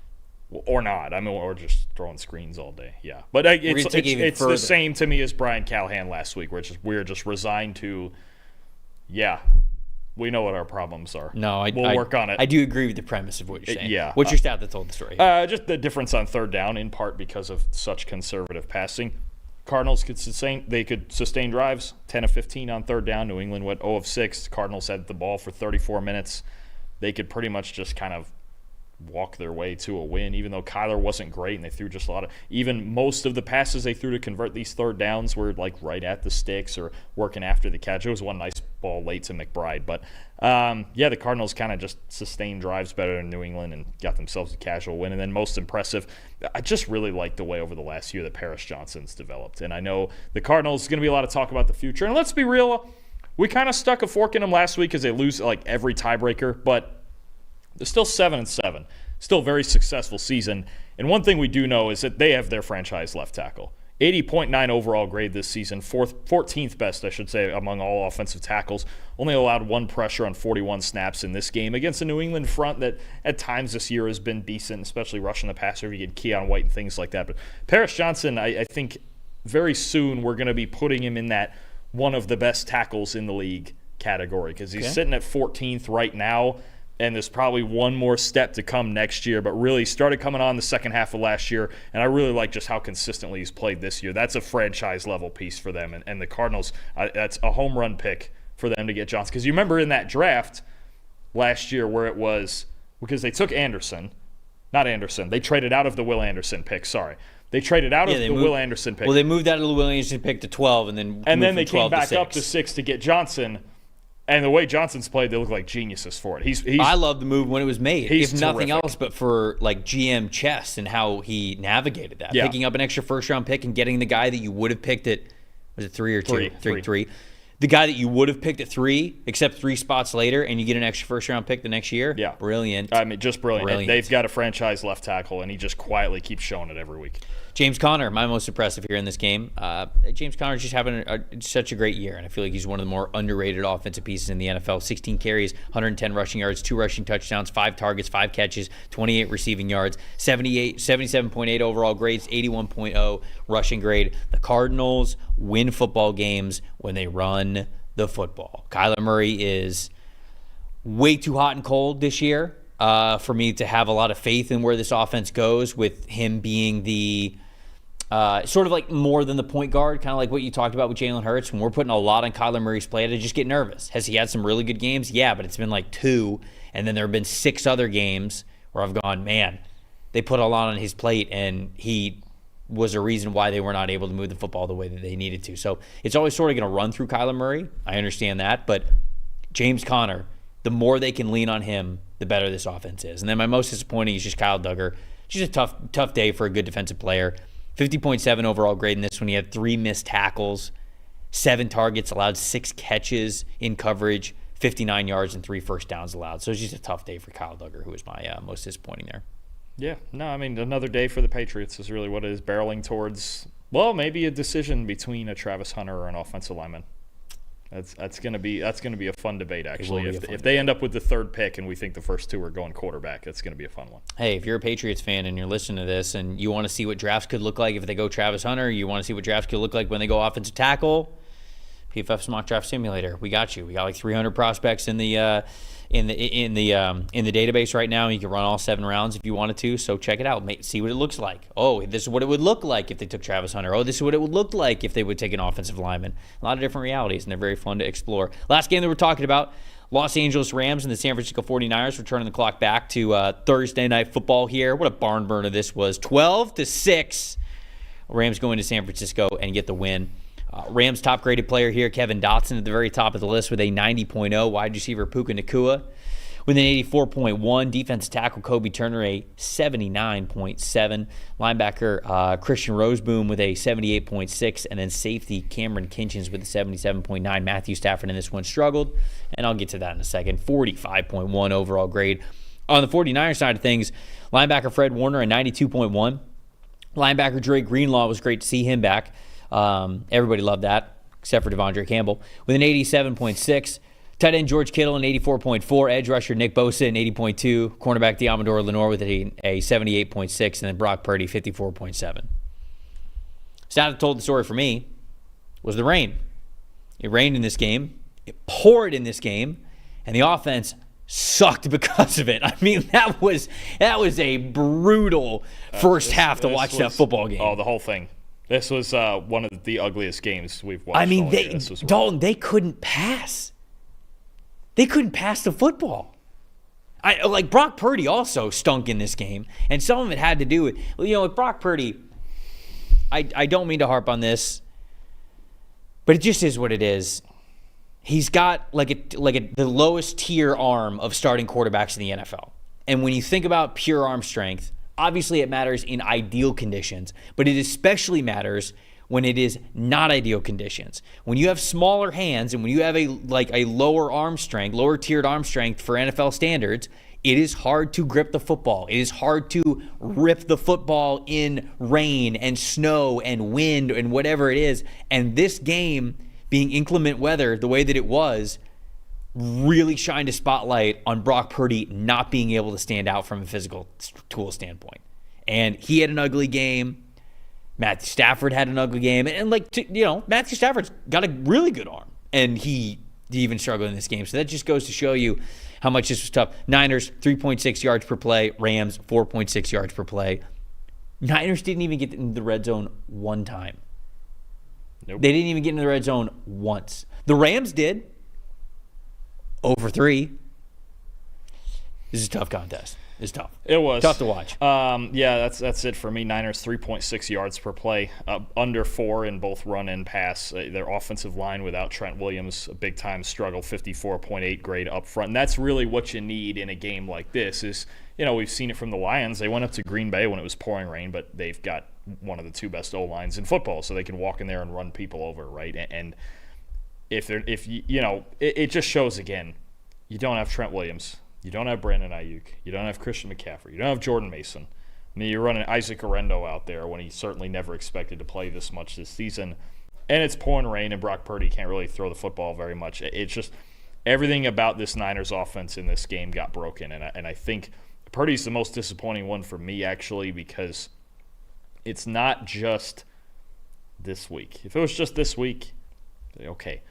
Brock Purdy hasn't been playing well for the better part of 2 months. Outside of the Bears game. Since week 7, 59.8 passing grade. Really? Yes.